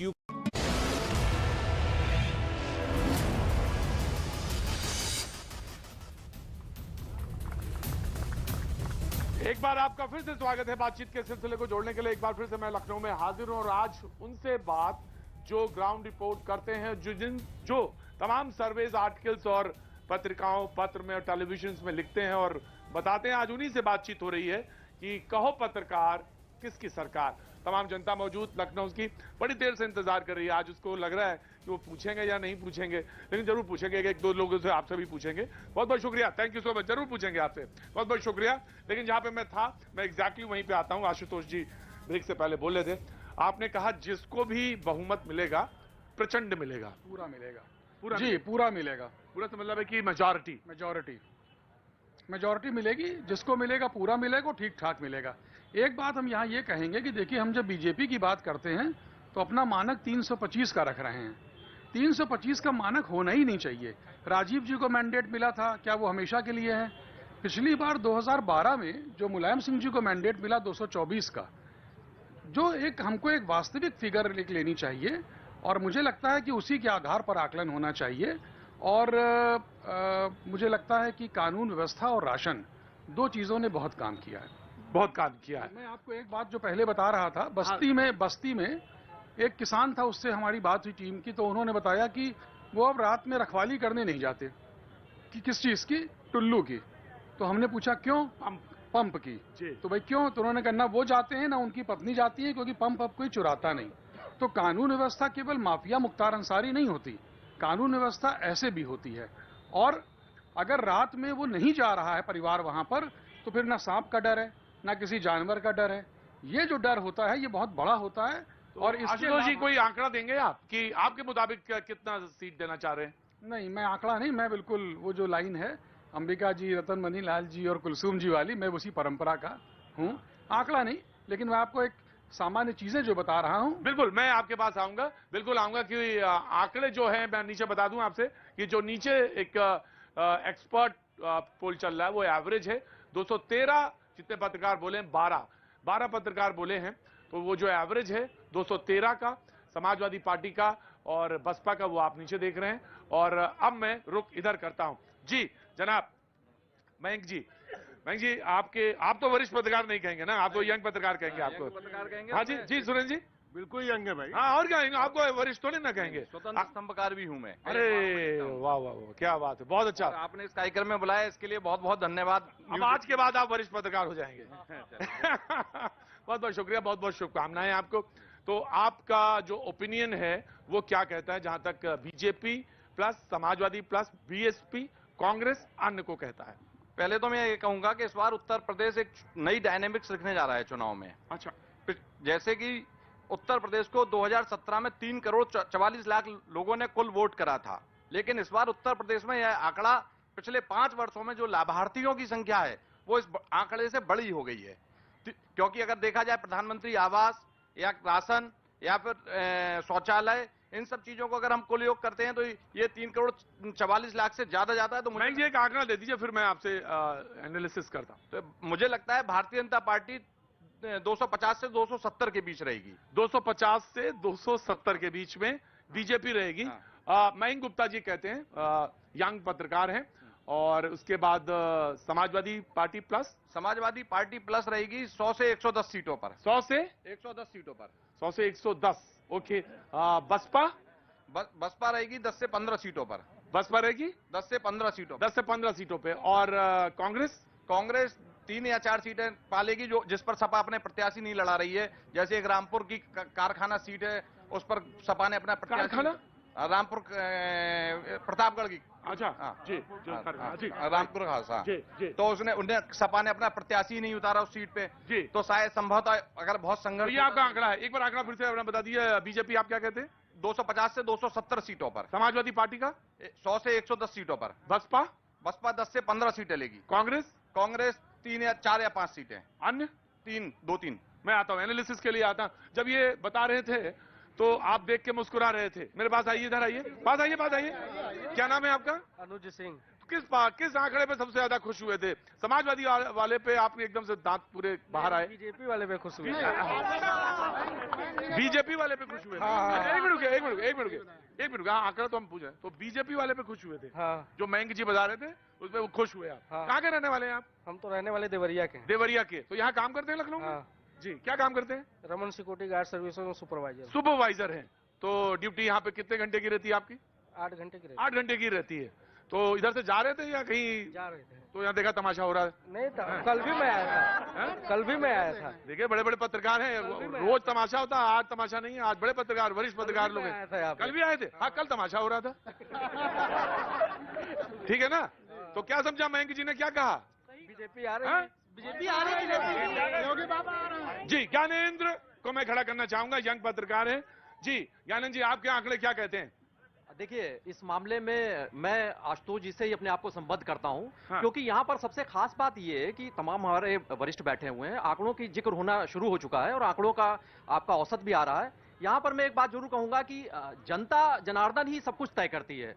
पत्रकार सिर्फ जाकर देखते हैं, उस भाव को समझते हैं। और जनता इतनी होशियार हो चुकी है कि कई बार बातें सामने सीधे तौर से नहीं पता चलती हैं। और यही वजह होती है कि जब यथार्थ होता है उससे कई बार परिणाम बदले हुए नजर आते हैं। लेकिन एक बात एकदम तय है कि जो सरकार आ रही, जो सरकार बनेगी, स्पष्ट बहुमत के साथ सरकार। आपके आंकड़े क्या कहते हैं ज्ञानेंद्र? आंकड़ों के अगर आप पूरी बाध्यता करेंगे तो फिर अगर ऐसा कुछ है, पत्रकार को कौन बाध्य कर सकता है? वो एक ऐसी चीज है जिसको कोई बाध्य किया ही नहीं जा सकता, और जो बाध्य हो जाए वो पत्रकार के साथ।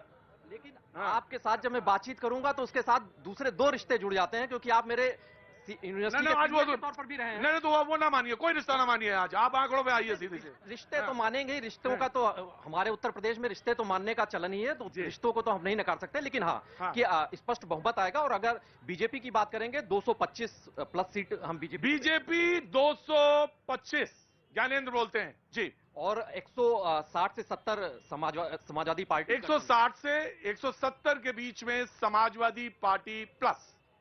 बीएसपी 15 के करीब, 15 से 20, और 5 के करीब कांग्रेस।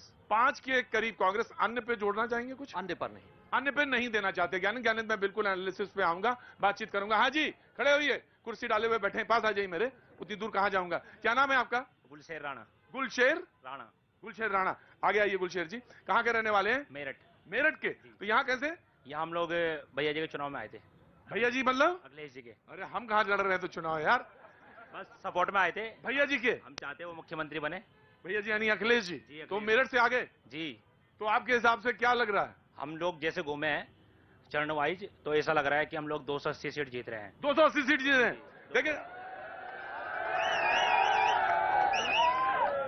देखिए साहब, पत्रकार हैं, वो अपनी जमीन पे खड़े हैं, आप जनता हैं, आप अपनी जमीन पे खड़े रहिए। हाँ, ना, दिलशेर जी आ रहा हूं, दिलशेर जी आई एम कमिंग। लेकिन मैं आपको बता दूं, जो नीचे मेरा एक मिनट दिलशेर जी, आज कार्यकर्ता वो अच्छा होता है जो सब्र के साथ चलता है। आ रहा हूं मैं, सब्र के साथ चलिए। तो एक्सपर्ट पोल जो है नीचे कहता 218, 156 समाजवादी पार्टी प्लस, बीएसपी 21, कांग्रेस 6, अन्य 2। ये मैं बता दूं, ये वो लोगों का अनुमान है जो पत्रकार ग्राउंड रिपोर्ट करते हैं, जाते हैं। आज 21 पत्रकार यहां पे, चुनिंदा पत्रकार मौजूद हैं, जिन्होंने अपने आर्टिकल्स में, सर्वेज में और जो जगह जगह गए, लोगों से मिले, उन्होंने जो अपना देखा, उसके आधार पे मैं कह रहा हूं ये 218, 156, 21, 6 और 2। ये न्यूज 18 इंडिया का सर्वे नहीं है, ये वो पत्रकार हैं जिन्होंने अपनी बात कही है यहाँ पे, सीटों को लेके मुतालिक उसको कहा। तो ये उसका एवरेज है जो हर पत्रकार बोला है, यानी 14 पत्रकार, उसका average 218 BJP plus, 156 Samajwadi Party plus. जी राणा साहब, आ गया ना मैं लौट के? बीजेपी का बताऊं 90 पे रहेगी बीजेपी। बीजेपी 90 पे। और आपके मुताबिक समाजवादी पार्टी बीएसपी 9 पे रहेगी। हाँ, और कांग्रेस 20 पे आ जाएंगे। कांग्रेस खेल बिगाड़ रही है भाजपा का, कांग्रेस बीजेपी का खेल बिगाड़ रही है। राणा साहब तशरीफ रखिए, अपनी कुर्सी संभालिए, आपने तो कुर्सी खोज ही ली है। अब देखिए पत्रकार मौजूद हैं, एनालिसिस हो रही है। कांग्रेस बीजेपी का खेल बिगाड़ रही है। मेरठ से आए हैं राणा साहब और वो ये बात कहते हैं। जी, मैं आपको खड़ा करना चाहूंगा। आप हमारे शोज में पहले भी आते रहे हैं और कनॉट प्लेस में शरीक होते हैं। जी, बहुत बहुत शुक्रिया सर। जी, बहुत बहुत शुक्रिया। तो आपके आकलन क्या कहता है? जी प्रतिभा, कनॉट प्लेस के बाद बहुत दिनों बाद आपसे जी शांतनु भाई जी, मैं भी अपनी किताब के लिए पिछले 8 महीने से करीब 35 जिले झूला हूं। मेरी जो किताब है the monk who transformed Uttar Pradesh, जी, जो मेरा आंकड़ा है और काफी ज्यादा होगा, वो 280 सीट से एक सीट कम नहीं आ रही है भाजपा को। 280 सीट भाजपा को आ रही है। मैं जिस गांव में गया आपने कितने गांव को, मतलब मैं करीब 35 जिले पिछले, और देखिए पिछले 1.5 महीने की रिपोर्टिंग में देखिए, पिछले 1.5 महीने आप केवल उस आदमी से मिलते हैं जो चार्ज अप होता है, जो पॉलिटिकल होता है। मैं 8 महीने से नॉर्मल आदमी से मिला हूँ। राइट, तो आप आंकड़ा बता दीजिए मुझे। 280 बीजेपी, 280 सपा रहेगी कुछ 90 से 110, और जो वोट परसेंटेज वाइज सपा का ये बेस्ट प्रदर्शन होगा, वो 31-32 मेरे ख्याल से 33 वोट शेयर पे भी आ सकता है। 33 वोट। लेकिन वो जो वोट शेयर ले रहा है वो बसपा का वोट शेयर ले रहा है, और जो सीटें भी बढ़ रही हैं वो बसपा से आ रही हैं। और बसपा को कितना दे रहे हैं आप? बसपा को 15 से 20। 15 से 20 दे रहे हैं बसपा को। और कांग्रेस को? कांग्रेस 2 से 3। मेहनत बहुत करी है। मैं अभी 80 घाट पे घूम रहा था, हर गली के हर दरवाजे पे कांग्रेस का स्टिकर चिपका था, बस वही उनकी मेहनत है। लेकिन 2 से 3। और अन्य को? मेरे ख्याल से कोई एक आदमी बिरला होगा जो इस इतने कॉन्टेस्टेड इलेक्शन में अकेला जीत जाए। अकेला जीत जाए। तो आपने लगभग 35 जिलों का दौरा किया। अब 8 से 9 महीने में, 8 से 9 महीनों के बीच में। ऑफकोर्स मैं आपके पास आता हूं। जी, मैं आपको खड़ा करना चाहूंगा। सुप्रिया, आप एनालिसिस देख ही रही हैं, आंकड़े देख ही रही हैं, जनता भी बीच बीच में अपनी बात रखती है, कार्यकर्ता भी मौजूद है। तो आपका आंकड़ा क्या कहता है? सबसे पहले आज हमारा दिवस है, महिला दिवस है, तो जी, आपको तो पहले सैल्यूट करता हूं मैं। पहले बहुत जोरदार ताली बजाना चाहिए महिलाओं के लिए। बहुत बहुत शुक्रिया, थैंक यू सो मच। जी, देश की आधी आबादी को मेरा सलाम, और हमसे ही जमाना है। और मैं देख रही हूँ कि 21 लोगों के पैनल में हम सिर्फ 2 महिलाएं हैं, तो आप देख रहे हैं कि हमारी भागीदारी कितनी कम है। लेकिन वो महिला, आवाज आपकी सशक्त है, मैं बता दे रहा हूँ। ये 2 जो है बहुत भारी है। हाँ। और मैं सबसे पहले उनसे शुरुआत करना चाहूंगी जो महिलाओं की बात करती हैं। जी, लेकिन कांग्रेस से। हाँ, लेकिन प्लीज मुझे कांग्रेसी ना समझा जाए, मैं सिर्फ नहीं, कहने की जरूरत ही नहीं है, आप पत्रकार हैं। हाँ, तो मैं सबसे पहले उनकी जो लड़की हूँ, लड़ सकती हूँ, जो मूर्छित पड़ी हुई कांग्रेस थी, जो मैं मानती हूँ कि प्रियंका गांधी को मैं करिश्माई एक पर्सनालिटी मानती हूँ। उन्होंने कहीं ना कहीं जो वेंटिलेटर पे पड़ी हुई एक कांग्रेस था, उसमें कहीं ना कहीं एक जान जरूर फूका है, कहीं ना कहीं ऑक्सीजन दिया है। तो आंकड़े अब क्या कहते हैं आपके? आंकड़े मेरे ये कह रहे हैं कि अगर मैं कांग्रेस की बात करूँ तो मैं कांग्रेस को 6 से 10 सीट देना चाहती हूँ। और इतने में मूर्छा तो क्या, मतलब मैं कह रहा हूँ हिला डुला लीजिए बस आप। बस हिल भी जाए, कम से कम ये 24 का सेमीफाइनल ही मान लीजिए, कम से कम कुछ तो होगा। नहीं, बिल्कुल पूरे 100 में 100 नंबर है, मैं तो दे देता हूँ 100 में 100। Better than nothing. Right, और अब बीएसपी की बात करते हैं। हाथी कितना भी पतला हो जाए, मरा हुआ हाथी भी 1.25 लाख का होता है हमारे यहाँ, बोला जाता है ऐसा। तो मैं, क्योंकि साइलेंट वोटर है, इसको आप मना नहीं कर सकते। बीएसपी का अपना एक कैडर है जो उनको ही वोट करता है, साइलेंट वोटर है वो। तो उनको मैं 7 से 15 देती हूँ। 7 से 15? जी, सीट देने के मामले में बहुत कंजर्वेटिव हैं आप। जी, आगे। थोड़ी कंजर्वेटिव। आगे। सपा की बात कर रही हूँ मैं, समाजवादी पार्टी प्लस की बात कर रही हूँ। तो उनको मैं 144 से 160 के बीच में। 144 से 160 के बीच में आप देती हैं। जी। और बीजेपी के लिए मेरा ये ख्याल है कि या तो पप्पू पास करेगा या टॉप करेगा, या तो फेल करेगा या टॉप करेगा। 184 या फिर 300 पार। बीजेपी, मतलब मैं वो शब्द आपका नहीं लूंगा। हाँ। बाकी वो शब्द आपका। हाँ। लेकिन मैं आपका कहना है कि 180। हाँ जी, 180 से 184 से लेके, अगर या तो 184 मतलब या तो नीचे वाला है 184, अपर? हाँ, अपर 300 पार। 300 पार? इतना लगता है, फिर तो मेरा ग्राफिक्स ही फेल हो जाएगा लग रहा है मुझे। एक नंबर 184 से 300 के बीच में बहुत डिफरेंस है। You just give me number. 250 से 300 के बीच। ना, एक 250 यानी आपने 180 और 250 बोला। हाँ, 250 के। 180 से 250, 180 to 250। लेकिन थैंक यू सो मच, आपने बात कही, बहुत बहुत शुक्रिया। सुरेंद्र जी, मैं आपके पास आगे बहुत देर से मैं वेट कर रहा था, कैसे हैं आप, पहले तो ये बताइए। हैं क्या आप आ नहीं रहे हमारी तब, तो हमें लगता है इग्नोर कर रहे हैं। अरे ना ना ना ना ना ना, मैं क्या पिद्दी का शोरबा आपको इग्नोर करेंगे क्या? हल्ला क्यों मचाते हो? हैं? यहाँ हो, क्या कह रहे थे बताओ? सपा आगे आओ, सपा क्या हो गया? हाँ, क्या कह रहे थे? आपके सर्वे वेस्ट सुरेंद्र जी नाराज हो जाएंगे, वैसे देर से आए, उसके बाद तुम आ गए। एक मिनट चुपचाप, हाँ आप बोलो। आपके सर्वे वेस्ट बंगाल में भी फेल हुए थे, उसी तरह यूपी में भी फेल होंगे। सपा 200 प्लस जाएगी। एक मिनट को लड़ाई झगड़ा नहीं, उसको बोल ले तो पहले। सपा कितने आएगी? सपा 200 प्लस जाएगी। सपा 200 प्लस जाएगी। हाँ, 225 से 240 के बीच में सपा रहेगी हर हाल में। क्या नाम है? एक मिनट बात करने दो मुझे, बात करने दो इससे। क्या नाम है बेटा तुम्हारा? नाम महमूद शाह है। महमूद शाह। महमूद क्या काम करते हैं बेटा? हम HDFC बैंक में जॉब करते हैं। HDFC में काम करते हैं। रहने वाले लखनऊ के बाशिंदे?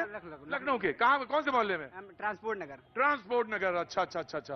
तो ट्रांसपोर्ट नगर में रहते हैं, HDFC बैंक में काम करते हैं महमूद शाह, और उनका कहना है कि 215 से लेकर 240 के बीच में सपा रहेगी हर हाल में। 215 से 240 के बीच में सपा रहेगी हर हालत में, और बिल्कुल ध्यान देना चाहिए। क्यों, आप सारे लोगों से पूछ रहे हैं तो इनसे भी पूछा जाना चाहिए। और आपकी बात है, आपका ओपिनियन है सर माथे, जैसे सारे लोगों के अपने एक अनुमान है, मैंने आपके भी अनुमान को अपने सर माथे लिया। बहुत बहुत शुक्रिया, थैंक यू। आप ही लोग हैं जो कोई चीज बनाते हैं या जुड़ते हैं। जी सुरेंद्र जी, माफी के साथ। जी प्रतीक जी, देखिए बुलडोजर बाबा की सरकार है और इतने बाउंसर भी आपने लगा रखे हैं। ये आ गए हैं आज। फिर भी हम हिम्मत करके कुछ बोल देते हैं ताकि कोई दिक्कत ना हो। जी, मुझे ऐसा लगता है ये चुनाव युवा लड़ रहे थे और 60 से 65% युवा हमारे वोटर, इसमें second time voter, first time voter. Second time voter जो है वो परेशान है कि हमको पूरी तरह दांव दे दिया, कुछ नहीं किया सरकार ने। और फर्स्ट टाइम वोटर जो सेकंड टाइम का हश्र देख रहा है। तो मुझे लगता है कि जनता लड़ रही है और जनता अखिलेश यादव को ड्राइंग रूम से बाहर घसीट लाई। अखिलेश यादव नहीं चुनाव लड़ रहे हैं, तो मुझे लगता है ये इनकी सरकार ये बनाएंगे, और जो समाजवादी पार्टी सरकार बनाएगी, और जो बनाएगा अच्छे बहुमत से। ये नहीं कि 202 चाहिए तो 204। सुरेंद्र जी, मुझे एक आंकड़ा दीजिए, एक फिगर दीजिए मुझे। आप ये समझिए 240 प्लस। 240 प्लस 240 समाजवादी पार्टी। समाजवादी पार्टी 240 सुरेंद्र जी के मुताबिक। जी जी। और बीजेपी? बीजेपी 100 के आसपास होगी, 110 हो सकती है, 90 हो सकती है। आप 340 दोनों को मिला के रख लीजिए। 340 दोनों को तो माइनस कर लें उसमें से, तो 100 और 90 और 100 के बीच में। हाँ, ये हो गए तो 240 340, 60 बचे। बसपा नंबर 3 होगी, कांग्रेस नंबर 4 होगी, लेकिन मैं उसमें सीट शेयर नहीं बता सकता हूँ। बस मैंने उसको कैलकुलेट नहीं किया। एक अंदाजा, एक रफ सा अंदाजा बताइए बसपा का। बसपा आप समझिए 20-25। 20 से 25 मैक्सिमम। कांग्रेस भी 15 के आसपास। 15 के आसपास, ठीक है। आप जी क्या जी कुछ कहना चाह रहे हैं? जी सौरभ जी। हाँ एक मिनट प्लीज। देखो मैं इसीलिए नहीं आता हूँ इस समय, मैं आऊंगा चुपचाप रहो। आवाज नहीं। जी जी sure sir. I am sorry. वो कारण बता दें आपको। अगर मान लीजिए इतना केक वाक था बीजेपी को, तो प्रधानमंत्री को ये नहीं बोलना पड़ता कि माँ हमने तुम्हारा नमक खाया है, हम कर्ज अदा करेंगे। न वो ये कहते कि आपने हमारा नमक खाया तो हम कर्ज अदा करेंगे। न बनारस में 3 दिन रहे, और जो वोटिंग परसेंटेज लास्ट लेग में दिखाता है आसपास बहुत कम है, ठीक है ना। ये शो करता कि ये लोग बहुत परेशान हैं। बीजेपी बहुत बुरी तरह परेशान है। और मैं ये समझता हूं कि चुनाव 2007 में जब हुआ, लोग कहते थे कोई हवा नहीं है। Right sir. जी मैं आता हूं डिस्कशन के ऊपर। जी वेरी क्विक। प्रतीक जी, यह चुनाव बहुत सारे मिथक तोड़ने वाले हैं। जैसे सबसे पहली बात यह है कि पश्चिम में पलायन एक बहुत बड़ा मसला था। 2017 से पहले घर में निकलना शाम के समय, इस समय जो अभी समय हो रहा है, महिलाओं के लिए, पुरुष के लिए भी खतरा था। 2017 के बाद से ये रूट पर आ गई है। तो एक बड़ा मसला है कि पलायन, दूसरा है जनता को मूर्ख नहीं बनाया जा सकता, यानी विकास, उसके लिए जातिवाद मिथक टूट रहा है, विकास उभर के आ रहा है। आप कह रहे हैं कि जाति कोई मुद्दा नहीं था। उत्तर प्रदेश में है, उत्तर प्रदेश में जात बहुत बड़ा इशू है, लेकिन मतदाता जाति से बाहर निकल के, इसीलिए मैंने बोला कि यह चुनाव मिथक तोड़ रहा है, इसलिए जी पलायन एक मुद्दा था। जी जी मैं ये बता रहा हूँ, जिस बात की बात कर रहे हैं, जैसे ये बेसहारा जानवर जिनको छुट्टा पशु कहते हैं, मैं कहता हूं उनका आप अपमान मत करिए, वो बेसहारा पशु हैं।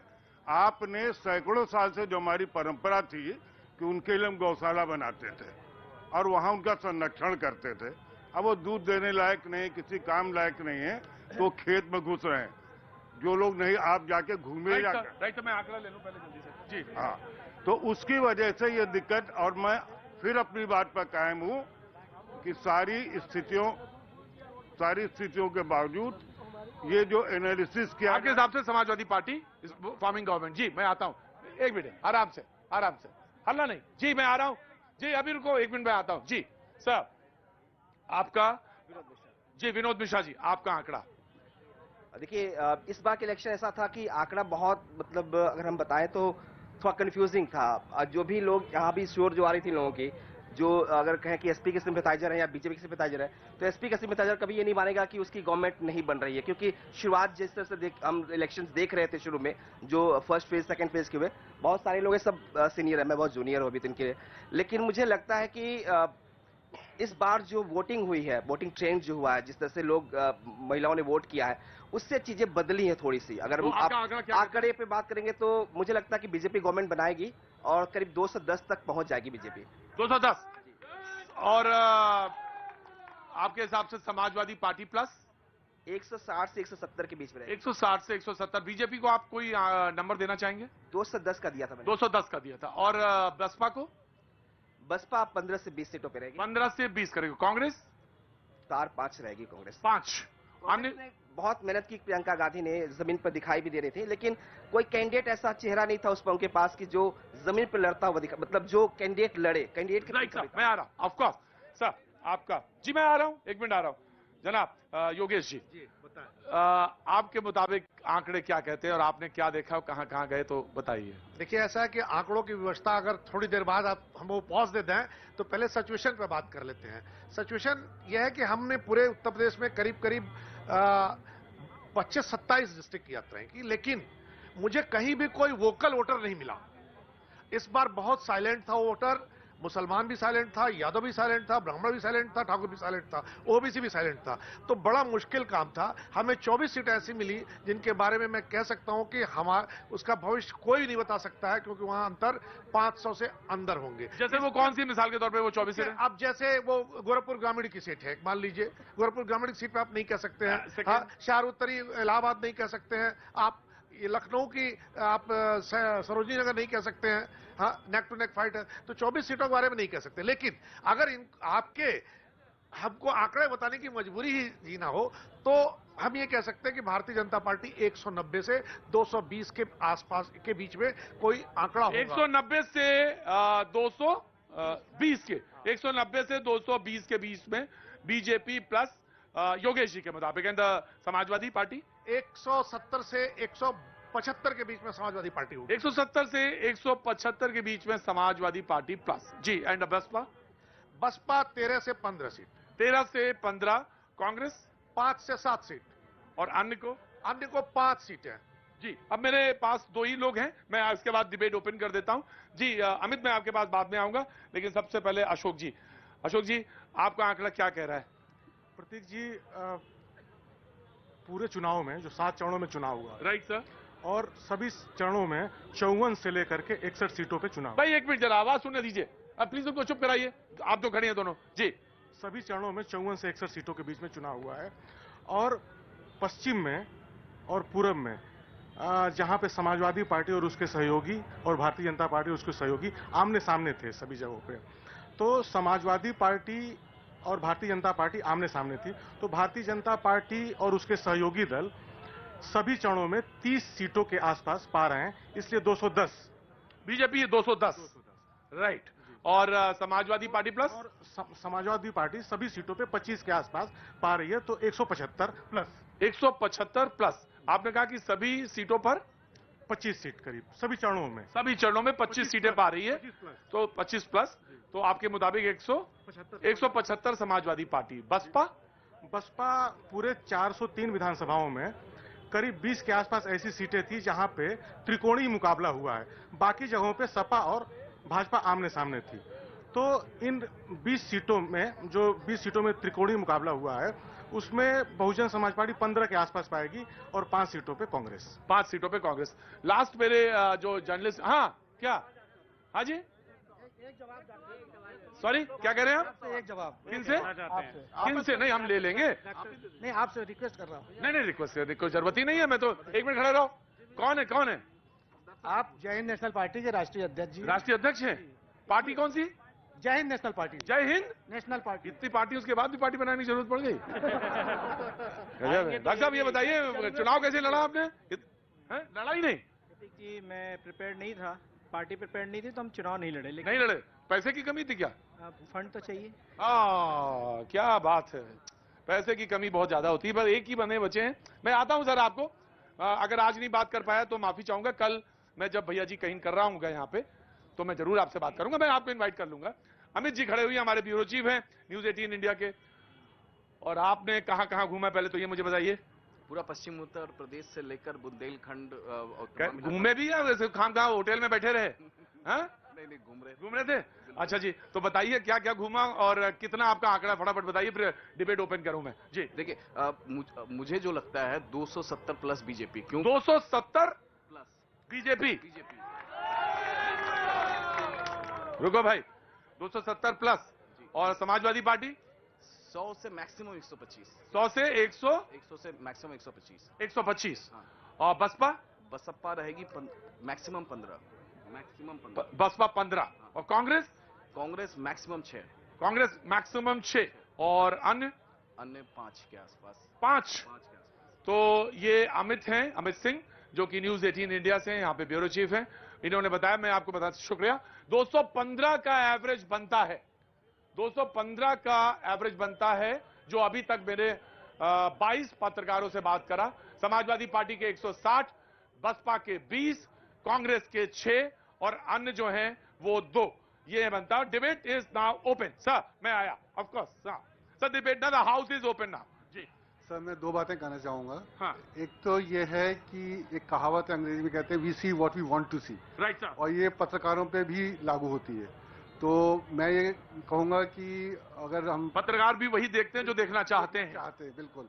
और हम ये कह सकते हैं कि जो रिपोर्टिंग हुई, हमें भी इंट्रोस्पेक्ट करने की जरूरत है। हमको भी अंदर झांकने की जरूरत है। जी सर, कहना चाहते हैं, जोड़ना चाहते हैं कुछ? नहीं, वो जो बात उन्होंने कही है, असल में क्या है कि पत्रकार जो देखता है आजकल वो कम कहता है, जो चाहता है वो ज्यादा कहता है। जो चाहता है वो। सर आपसे मैं जानना चाहता हूं, पत्रकार जो देखता है वो नहीं कहता, जो चाहता है वो कहता है। प्रतीक जी, आजकल लखनऊ के गलियों में न्यूज की परिभाषा ढूंढी जा रही है जी। और वो क्या है मैं बताऊं? Right sir. खबर वही है जो दबा दी जाए, और जो देखते हैं सब मार्केटिंग है। क्या बात है जी। गोविंद जी मैं आया, साहब आया। मैं इस बात से सहमत नहीं हूं कि पत्रकार जो चाहता है वही दिखाता है या वही लिखता है। पत्रकार अभी भी, पत्रकारिता हमारी जो भारतीय लोकतंत्र है उसका एक मजबूत स्तंभ है। ये ठीक है कि बहुत से मीडिया हाउसेज, उनकी मजबूरियां हैं, उनके मालिक सरकारों के या किसी पार्टी विशेष के पक्ष में होते हैं, इस वजह से पत्रकारिता प्रभावित होती है। लेकिन जो जमीन पर काम करने वाला पत्रकार है, वो चाहे अपने जिस माध्यम में काम कर रहा है उसमें अगर वो नहीं भी कर पा रहा है, सोशल मीडिया के जरिए जितना कुछ आ रहा है, क्या वो ईमानदार पत्रकारिता नहीं है? ईमानदार पत्रकारिता और पत्रकार तो आंकड़ों पे बातचीत का सिलसिला है। मैं बिल्कुल आ रहा हूं, मैं आ जाऊंगा, वहां भी आ जाऊंगा, ऑफकोर्स आ जाऊंगा। प्रभात जी सर आ रहा हूं। साहब मैं जानना चाहता हूं कि आंकड़ों को लेकर तमाम बातें हैं, इश्यूज को लेकर बातें हैं। कुलसुम जी ने भी कोई बात उठाई थी, उधर उस तरफ भी इससे में कुछ बातचीत आई। मैं जानना चाहता हूं कि कौन से इश्यूज थे जो डोमिनेंस के साथ रहे और ये इलेक्शन किस मामलों में अलहदा और याद रखा जाएगा। अगर हम याद करना चाहेंगे कुछ वजहों से, तो वो कौन सी वजह हैं जो बहुत प्रमुख रही? देखिए, जिस तरह के बयानबाजी इस बार देखने को मिली है दोनों तरफ से, वो मुझे लगता है पिछले कई चुनावों में ऐसा देखने को नहीं मिला, और पोलराइजेशन की कोशिश दोनों तरफ से हुई है, और मुझे लगता है बयानबाजी भी कुछ कुछ उसी दिशा में गई, लेकिन किसी हद तक आके वो रुक गई, क्योंकि दोनों ही पार्टीज ये समझ चुकी हैं कि पोलराइजेशन बियॉन्ड ए पॉइंट बहुत ज़्यादा फायदा किसी को नहीं पहुंचाता। इसीलिए आप अगर देखें तो बाद के जो चुनाव प्रचार के चरण थे, उसमें घूम फिर के फिर मुद्दों की बात होने लगी। बहुत इंपॉर्टेंट पॉइंट है, ऑफकोर्स मैं आ रहा हूं, महंग जी मैं बिल्कुल आ रहा हूं आपके, बहुत इंपॉर्टेंट पॉइंट है। इन्होंने कहा, लाल साहब ने कहा कि पोलराइजेशन, यानी अगर मैं बहुत आप सामान्य से बात न करूं, सुना करो, कभी कभी बोलना ही ज्यादा जरूरी नहीं है, सुनना भी जरूरी है, वो बहुत महत्वपूर्ण है। पोलराइजेशन मतलब हिंदू मुसलमान को लेकर पहला, दूसरा, तीसरा चरण बहुत ज्यादा रहा, लेकिन बाद के समय में चुप्पी साध ली गई और कई और मुद्दे थे जो सामने आए, लेकिन हिंदू मुसलमान का मुद्दा उतना डोमिनेंस के साथ नहीं रहा। जी प्रतीक भाई, जो मैंने जमीन पे देखा, जब मैं 8-9 महीने से लोगों के पास जाता था, तो मुझे जो लोगों की आवाज थी वो बिल्कुल प्रो योगी सुनाई देती थी, लेकिन पिछले 1.5 महीने से मीडिया में कंफ्यूजन क्रिएट करा। मेरे ख्याल से अखिलेश की टेक्निक थी कि मैं लोगों की आवाज तो नहीं बंद कर सकता, लेकिन हर हफ्ते में ऐसी कोई चीज कर दूंगा कि मीडिया में बना रहा हूं। कभी मौर्य जी को ज्वाइन करा लूंगा, कभी पत्रकारों के थ्रू किसान आंदोलन को जाट आंदोलन कहलवा दूंगा। तो ये एक शुगर कोटिंग हुई, और इसलिए अखिलेश 1.5 महीने में कम से कम टीवी पे बन रहे, तो लगने लगा ऐसा कि शायद वो जीत रहे हैं, लेकिन जनता की आवाज। आपको लगता है कि अखिलेश जी ने ऐसा किया टैक्टिक? जी sorry, I am sorry, right sir. मैं एक सारे वरिष्ठ पत्रकार बैठे हैं, मैं एक बात पर सबका नजर दिलाना चाहता हूं कि 1971 में भी जो वोटिंग परसेंटेज था वो 77 से बहुत कम था। ये 4-5% जब भी वोट बढ़ता है तो सरकार में परिवर्तन आता है। 2009 और 14 का वोटिंग परसेंटेज भी देखेंगे। आपने आंकड़ा दिया कौन से सन का? 71 और 77 के चुनाव। मैं बिल्कुल बहुत आदर के साथ मैं ये जानना था, 70 से और 2022 के बीच की राजनीति और गोमती का पानी कितना बहा, कितना नहीं बहा?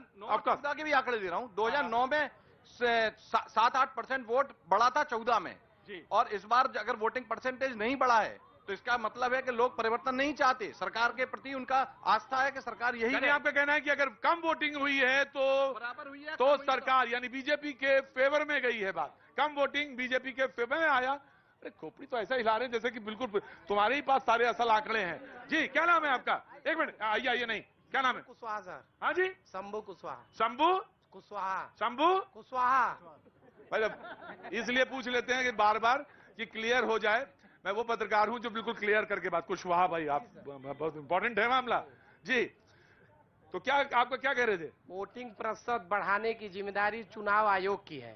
वो प्रचार प्रसार हम जैसे युवा जाके वोट किए, हम लखनऊ से जाके देवरिया वोट किए। हाँ। जनता बस से क्या हमें जरूरत थी? हमें लोकतंत्र को बचाना है, इसलिए हमने वोट किया। क्या बात है कुशवाहा साहब, आपके लिए क्लैप होना चाहिए।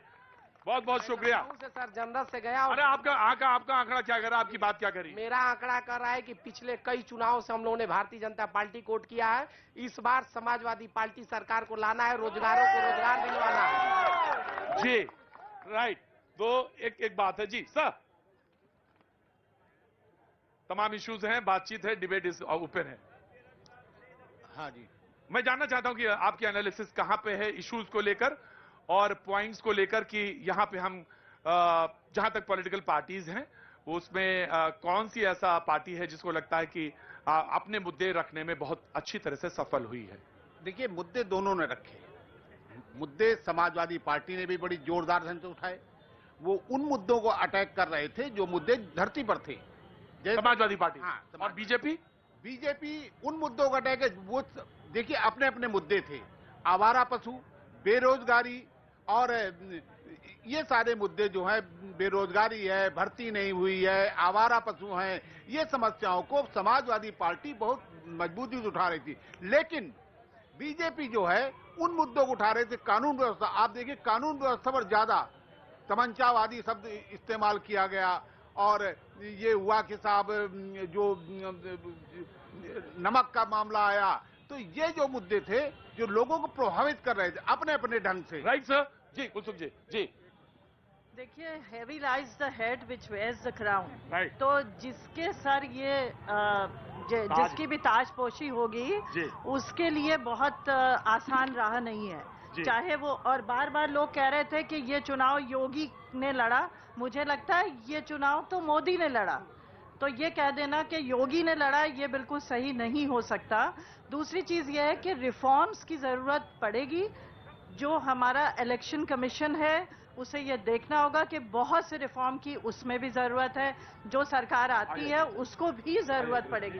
जी राइट साहब, आपको ये अभी सब लोगों ने कहा कि बीजेपी का जो है वो पहले और दूसरे चरण में बहुत नेगेटिव गया है। ऐसा नहीं है, क्योंकि लोगों ने पश्चिमी उत्तर प्रदेश को समझा नहीं है और लोग गए नहीं है। एक जाट परिवार में आप जाइए, मैं गया, खुद गया, कई परिवारों में गया, देखा कि चाचा और ताऊ बैठे हुक्का वो बीजेपी के विरोध में जा रहे हैं। लेकिन परिवार में 10 बच्चे हैं, बहुएं हैं, बेटियां हैं, वो कह रही हम तो योगी और मोदी के साथ हैं। तो ये आंकड़ा कहां जाएगा, ये बड़ी योगी और मोदी का। जी राइट, बिल्कुल सही बोला उन्होंने। मैंने भी जो ग्राउंड पे देखा, जो खास करके महिलाएं और लड़कियां हैं, उनको ये लगता है कि ठीक है, बात राम की ज्यादा की गई, रोटी की कम की गई, ये बात मैं भी मानती हूँ। लेकिन इसके अलावा जो एक सबसे जो महिला सुरक्षा की मामला,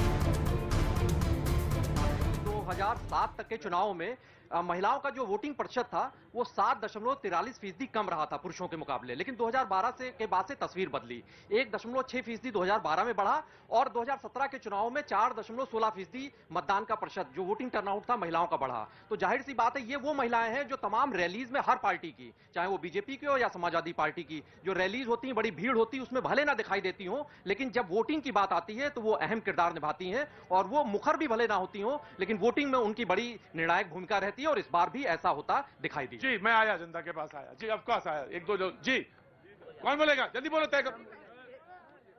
जी जी जी। कभी कभी ऐसा भी होता है। अरे ऐसा तो होता है, पहले नाम बताइए अपना। राहुल दुबे, करहेल मैनपुरी। करहेल जी, मैनपुरी जी। यहाँ कैसे आ गए? यहाँ लखनऊ रहता हूँ। अच्छा, करहेल से, करहेल के रहने वाले हैं। तो वोट डाला कहाँ, वोट कहाँ था? वोट लखनऊ, वहाँ करहेल डाला था। करहेल डाला था जी के लिए, अखिलेश जी के लिए। आप बोलिए। कभी कभी ऐसा भी होता है जो मीडिया दिखाती है वो सही नहीं होता है। मीडिया कई बार, क्या बहुत बार होता है, अपना पक्ष रखती है, आम जनता के बीच बहुत कम जाती है। क्या नाम हो गया आपका? राहुल दुबे। राहुल दुबे, आगे आओ यार। राहुल दुबे, क्या नाम बताया? राहुल दुबे, करहेल मैनपुरी। एक बात बताया कर राहुल जी, ये मीडिया बिल्कुल अच्छी नहीं होती है। नहीं, अच्छी होती है मीडिया भी है। बिल्कुल नहीं अच्छी होती। नहीं, मीडिया भी अच्छी होती है। मीडिया, अभी जो मीडिया है वो अच्छी नहीं है, सरकार के दबाव में काम कर रही है। जब सरकार बन जाएगी बाबूजी की, तब अच्छी हो जाएगी। जी, अच्छी बुरी नहीं है, सरकार के दबाव में इसलिए होती है, उसे बंगला चाहिए, गाड़ी चाहिए, सुख सुविधाएं चाहिए, तो यह सब दिखा देंगे। ये चीज तो कैसे बात दुबे जी, मैं पूरी तरह से आपकी बात को खारिज कभी नहीं करता और जो जनता की जो राय होती है मैं उसको सिर माथे रखता हूँ। जनता की राय सरोदार होती है, अपनी सरोदार करेंगे, जनता की राय तो सबसे बड़ी होती है। मैं बस सिर्फ इसलिए लेके आया आगे कि आपकी बात बहुत स्पष्ट तौर से सुनी जानी चाहिए और रखी जानी, क्योंकि आप जनता है। आप क्या सोचे भाई, मैं तो इतनी देर से 2 घंटे से बोल रहा हूँ, मैं सही बोल रहा हूँ, क्रेडिबल लग रहा हूँ, ठीक लग रहा हूँ, नहीं लग रहा हूँ, ये तय करेंगे, आप लोग भी तय करेंगे। जी क्या नाम है साहब आपका? आगे आओ, जल्दी आओ, फटाफट। हाँ जी, शुभ त्रिवेदी। शुभ त्रिवेदी। हाँ जी, शुभ जी, कहाँ के रहने वाले हैं? लखनऊ से। जी क्या काम करते हैं? जी वैसे तो कलाकार हूँ। कलाकार मतलब? कलाकार हूँ, एक्टिंग करता हूँ। एक्टिंग करते हैं? अच्छा जी, क्या बनते हैं?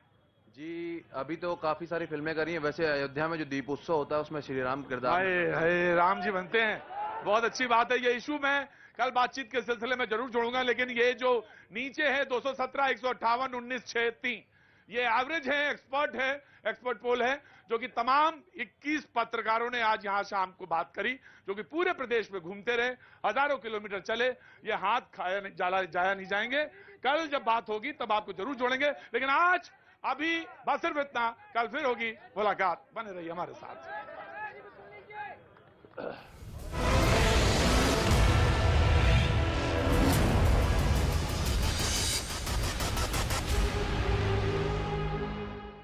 यही नहीं, लंबे समय तक मिट्टी के संपर्क में रहने से भी चीनी टायर ज्यादा दबाव पड़ने से लगातार फटते जा रहे हैं। और तो और दलदली जमीन में फंसने के बाद रूसी सेना के ट्रक इन टायरों के दम पर बाहर तक नहीं निकल पा रहे। यही वजह है कि रूस को अपने इस विशालकाय काफिले को आगे बढ़ाने में नाको चने चबाने पड़ रहे हैं। इस बीच यूक्रेन पर कब्जे की लड़ाई का असर राजधानी कीव में जगह जगह देखने को मिला। वहां अपनी जान बचाने के लिए लोगों ने घरों से बाहर निकलना बंद कर दिया।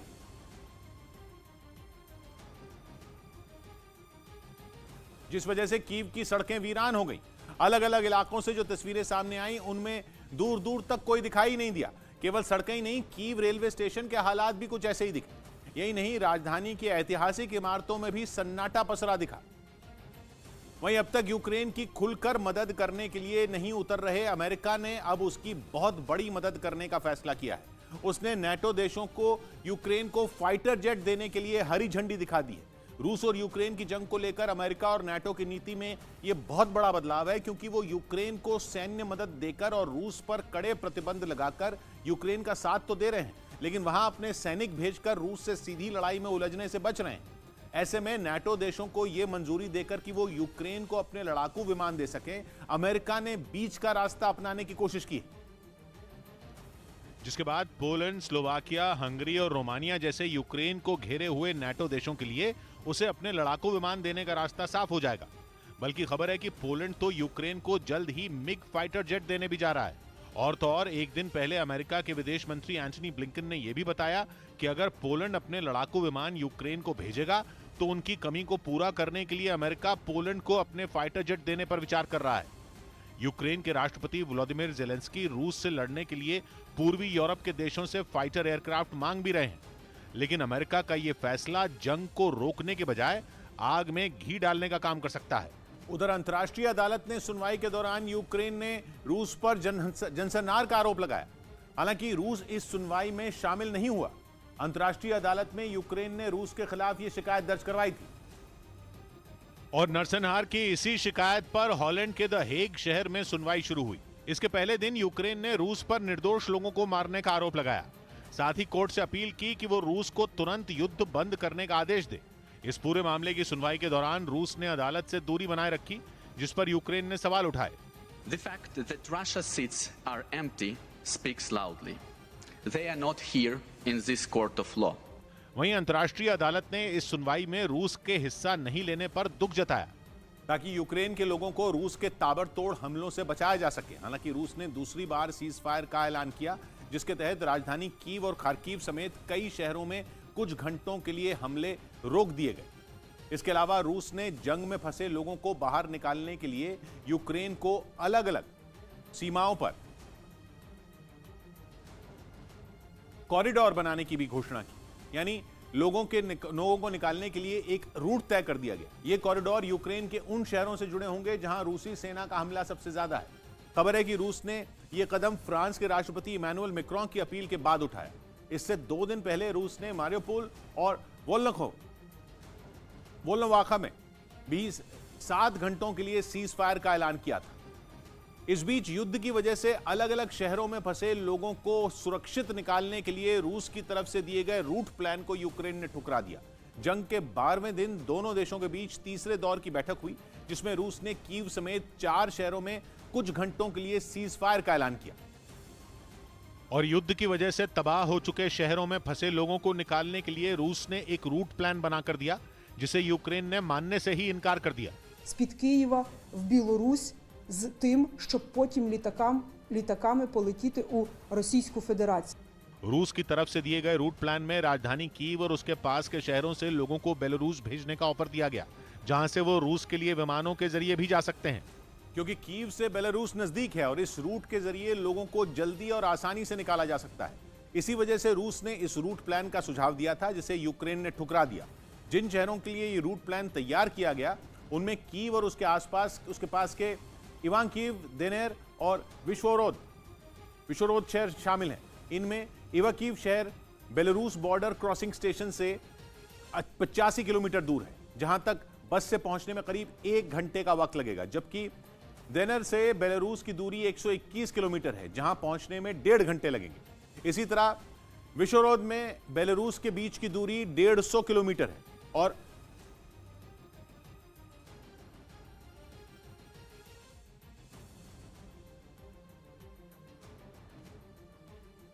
और वहां करीब 2 घंटों में पहुंचा जा सकता है। राजधानी कीव भी बेलारूस बॉर्डर क्रॉसिंग स्टेशन से 150 किलोमीटर ही दूर है और वहां भी करीब 2 घंटों में जाया जा सकता है। जबकि कीव से पोलैंड की दूरी करीब 950 और रोमानिया की दूरी 573 किलोमीटर है। और कहा जा रहा है कि इसी वजह से उसने बेलारूस का नाम यूक्रेन के सामने रखा। लेकिन यूक्रेन का आरोप है कि सीज फायर के दौरान रूस उसके नागरिकों पर ड्रोन के जरिए नजर रखता है और उन्हें नुकसान पहुंचा सकता है। उधर यूक्रेन की राजधानी कीव में मौजूद लोगों के लिए ट्रेनों से राहत सामग्री पहुंचाने का काम तेज हो गया, जिसकी कुछ तस्वीरें वहां के लिविव शहर से भी सामने आई।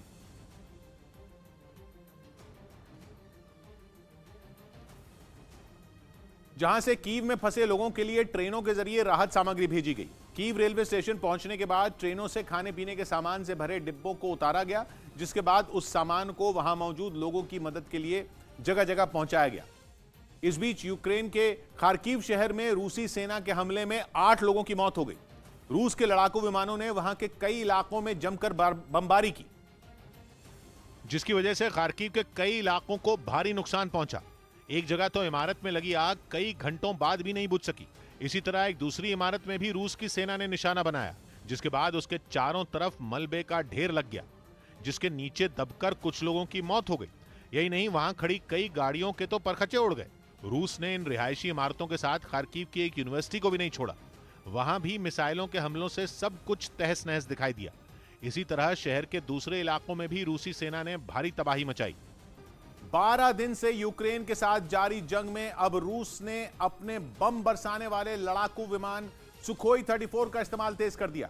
उसका एक वीडियो रूस के रक्षा मंत्रालय की ओर से जारी किया गया, जिसमें बम बरसाने वाला यह फाइटर जेट घातक हथियारों के साथ रूस के एक एयरबेस से उड़ान भरता नजर आया। चंद मिनटों में ही उसने यूक्रेन की सीमा में घुसकर बमों की बरसात शुरू कर दी, जिसमें यूक्रेन के कई ठिकाने तबाह करने का दावा किया गया। तय वक्त में अपने मिशन को अंजाम देने के बाद रूस के सुखोई 34 विमान ने एयरबेस पर सुरक्षित लैंडिंग की। इसके अलावा वहां रूस के कुछ और लड़ाकू विमान जंग पर जाने से पहले अपनी तैयारियों को परखते दिखे। बताया गया कि इन विमानों के जरिए राजधानी कीव समेत यूक्रेन के 4 बड़े शहरों को निशाना बनाया जा रहा है। जवाब में यूक्रेन ने भी अब तक कई वीडियो जारी किए, जिनके जरिए उसने रूस के लड़ाकू विमानों और हेलीकॉप्टरों को हवा में ही ढेर करने के सबूत पेश किए। उधर जंग के बीच यूक्रेन के लुहांस्क में एक तेल के डिपो में ऐसी आग लगी कि देखने वाले थर्रा गए। कहा जा रहा है कि तेल के डिपो पर सुबह सुबह मिसाइल गिराई गई, जिसके बाद एक ऐसा शक्तिशाली विस्फोट हुआ कि पूरा लुहांस्क शहर हिल गया, जिसकी अलग अलग एंगल से तस्वीरें आईं और हर तस्वीर देखकर सिर्फ डर लगा, क्योंकि आग की ऊंची ऊंची लपटें आसमान छू रही थी। यही नहीं, तेल के डिपो से निकलने वाले धुएं ने तो लुहांस्क शहर पर काले बादल बनाना शुरू कर दिया। धुएं का ये गुबार शहर में ऐसा फैला मानो वो। न्यूज़ 18 इंडिया के टारगेट महापोल में उत्तर प्रदेश में बीजेपी को पूर्ण बहुमत मिलने के आसार और इसके साथ ही 242 सीटों के साथ बीजेपी गठबंधन आगे। न्यूज़ 18 के पत्रकार पोल में भी यूपी में एक बार फिर योगी सरकार बनने के आसार। पत्रकार पोल के हिसाब से यूपी में बीजेपी को लगातार दूसरी बार पूर्ण बहुमत मिल सकता है। न्यूज़ 18 इंडिया के टारगेट महापोल में पंजाब में आम आदमी पार्टी को पूर्ण बहुमत मिलने की उम्मीद। आम आदमी पार्टी को 65 तो कांग्रेस को 27 सीटें मिल सकती है। नहीं देखती।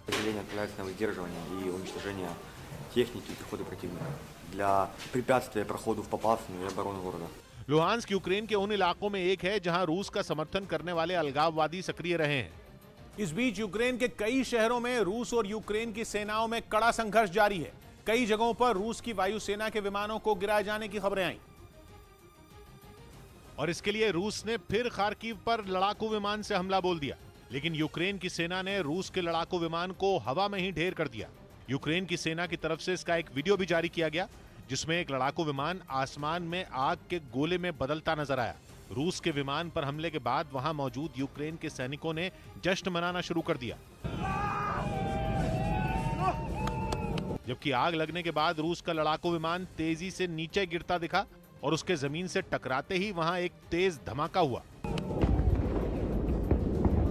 यूक्रेन की सेना ने वहां के एक दूसरे शहर निकोलेव का भी एक वीडियो जारी किया, जिसमें रूसी सेना की कई बख्तरबंद गाड़ियां बुरी तरह टूटी दिखाई दी। इसके अलावा वहां कई तोपें भी नजर आईं। यूक्रेन की सेना ने दावा किया कि उनके हमले के बाद रूस के सैनिक वहां से भाग गए। उधर रूस में राष्ट्रपति व्लादिमीर पुतिन के खिलाफ कई शहरों में विरोध तेज हो गया। यूक्रेन पर जारी हमलों को रोकने की मांग पर वहां पिछले कई दिन से प्रदर्शन हो रहे हैं। इसी कड़ी में राजधानी मॉस्को में भी कई लोग सड़कों पर इकट्ठा हो गए। जिन्हें वहां की पुलिस की सख्ती का सामना करना पड़ा। इस कार्रवाई से बचने के लिए कुछ प्रदर्शनकारी भाग खड़े हुए, लेकिन पुलिस वालों ने दौड़ते हुए उनका पीछा किया। इस दौरान हवा में गोलियां भी चलाई गईं,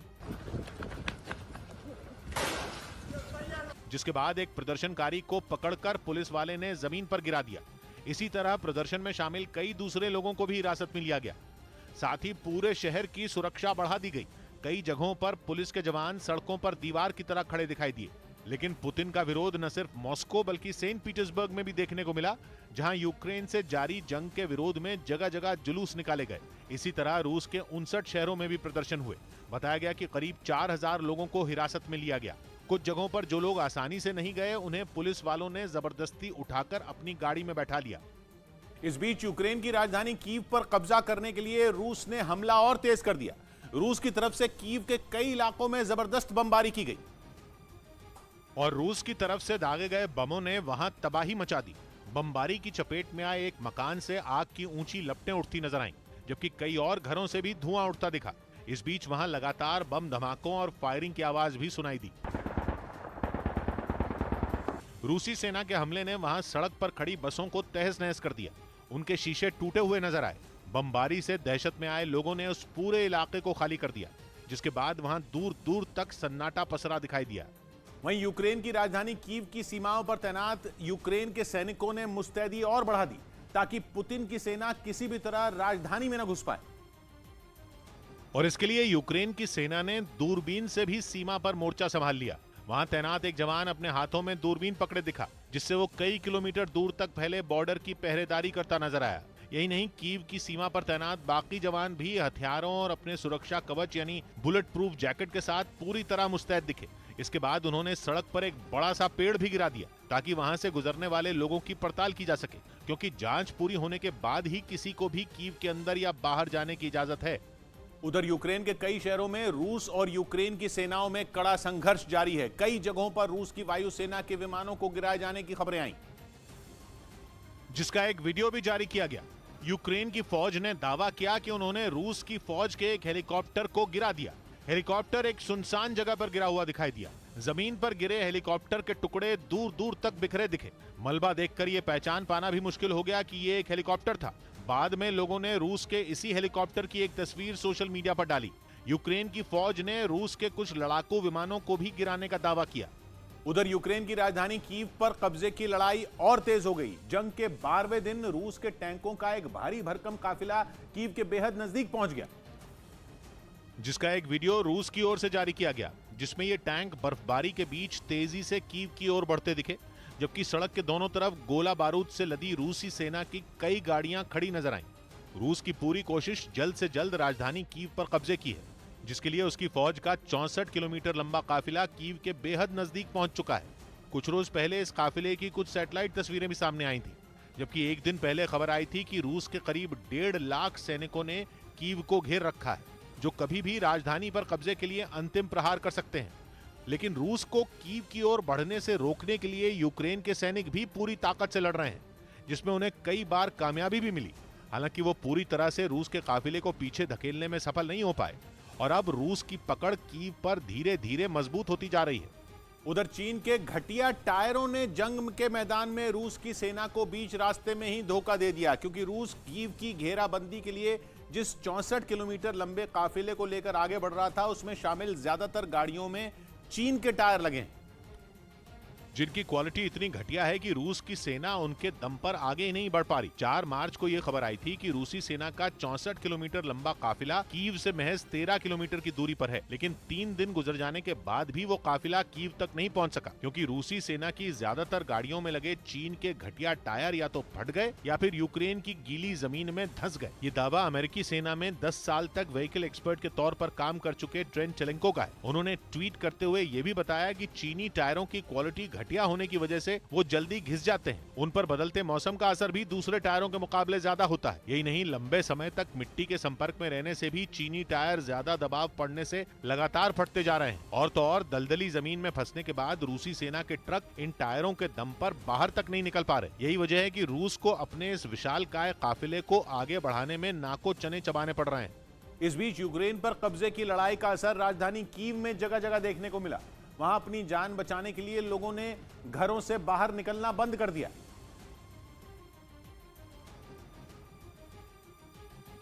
जिस वजह से कीव की सड़कें वीरान हो गई।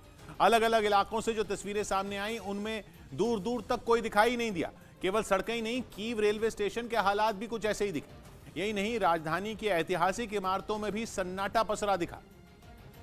वहीं अब तक यूक्रेन की खुलकर मदद करने के लिए नहीं उतर रहे अमेरिका ने अब उसकी बहुत बड़ी मदद करने का फैसला किया है। उसने नेटो देशों को यूक्रेन को फाइटर जेट देने के लिए हरी झंडी दिखा दी है। रूस और यूक्रेन की जंग को लेकर अमेरिका और नेटो की नीति में यह बहुत बड़ा बदलाव है, क्योंकि वो यूक्रेन को सैन्य मदद देकर और रूस पर कड़े प्रतिबंध लगाकर यूक्रेन का साथ तो दे रहे हैं, लेकिन वहां अपने सैनिक भेजकर रूस से सीधी लड़ाई में उलझने से बच रहे हैं। ऐसे में नेटो देशों को यह मंजूरी देकर कि वो यूक्रेन को अपने लड़ाकू विमान दे सकें, अमेरिका ने बीच का रास्ता अपनाने की कोशिश की। जिसके बाद पोलैंड, स्लोवाकिया, हंगरी और रोमानिया जैसे यूक्रेन को घेरे हुए नेटो देशों के लिए उसे अपने लड़ाकू विमान देने का रास्ता साफ हो जाएगा। बल्कि खबर है कि पोलैंड तो यूक्रेन को जल्द ही मिग फाइटर जेट देने भी जा रहा है। और तो और एक दिन पहले अमेरिका के विदेश मंत्री एंटनी ब्लिंकन ने यह भी बताया कि अगर पोलैंड अपने लड़ाकू विमान यूक्रेन को भेजेगा तो उनकी कमी को पूरा करने के लिए अमेरिका पोलैंड को अपने फाइटर जेट देने पर विचार कर रहा है। यूक्रेन के राष्ट्रपति वोलोदिमीर ज़ेलेंस्की रूस से लड़ने के लिए पूर्वी यूरोप के देशों से फाइटर एयरक्राफ्ट मांग भी रहे हैं, लेकिन अमेरिका का यह फैसला जंग को रोकने के बजाय आग में घी डालने का काम कर सकता है। उधर अंतर्राष्ट्रीय अदालत ने सुनवाई के दौरान यूक्रेन ने रूस पर जनसंहार का आरोप लगाया। हालांकि रूस इस सुनवाई में शामिल नहीं हुआ।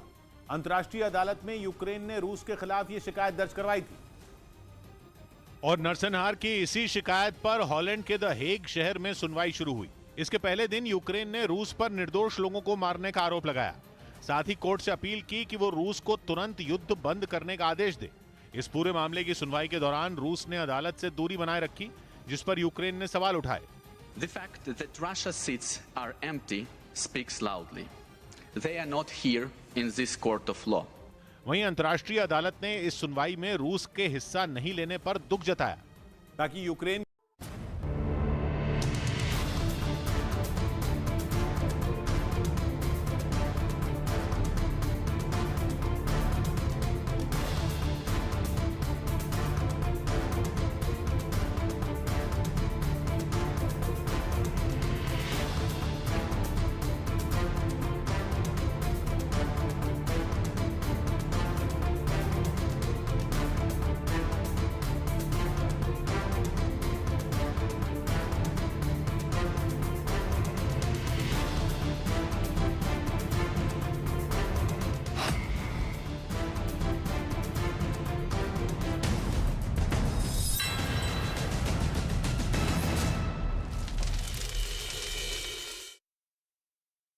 सुरक्षित निकालने के लिए रूस की तरफ से दिए गए रूट प्लान को यूक्रेन ने ठुकरा दिया।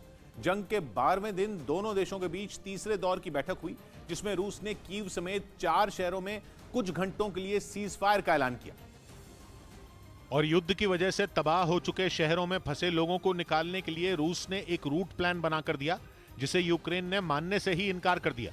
З-під Києва в Білорусь з тим, щоб потім літаками полетіти у Російську Федерацію. रूस की तरफ से दिए गए रूट प्लान में राजधानी कीव और उसके पास के शहरों से लोगों को बेलारूस भेजने का ऑफर दिया गया, जहां से वो रूस के लिए विमानों के जरिए भी जा सकते हैं। क्योंकि कीव से बेलारूस नजदीक है और इस रूट के जरिए लोगों को जल्दी और आसानी से निकाला जा सकता है। इसी वजह से रूस ने इस रूट प्लान का सुझाव दिया था, जिसे यूक्रेन ने ठुकरा दिया। जिन शहरों के लिए ये रूट प्लान तैयार किया गया उनमें कीव और उसके आसपास उसके पास के इवांकीव, देनेर और विश्वरोद शहर शामिल हैं। इनमें इवाकीव शहर बेलारूस बॉर्डर क्रॉसिंग स्टेशन से 85 किलोमीटर दूर है, जहां तक बस से पहुंचने में करीब 1 घंटे का वक्त लगेगा, जबकि देनेर से बेलारूस की दूरी 121 किलोमीटर है, जहां पहुंचने में 1.5 घंटे लगेंगे। इसी तरह विश्वरोद में बेलारूस के बीच की दूरी 150 किलोमीटर है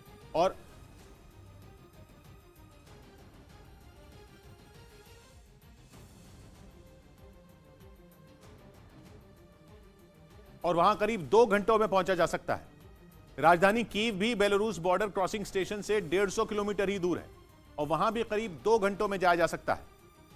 जबकि कीव से पोलैंड की दूरी करीब 950 और रोमानिया की दूरी 573 किलोमीटर है।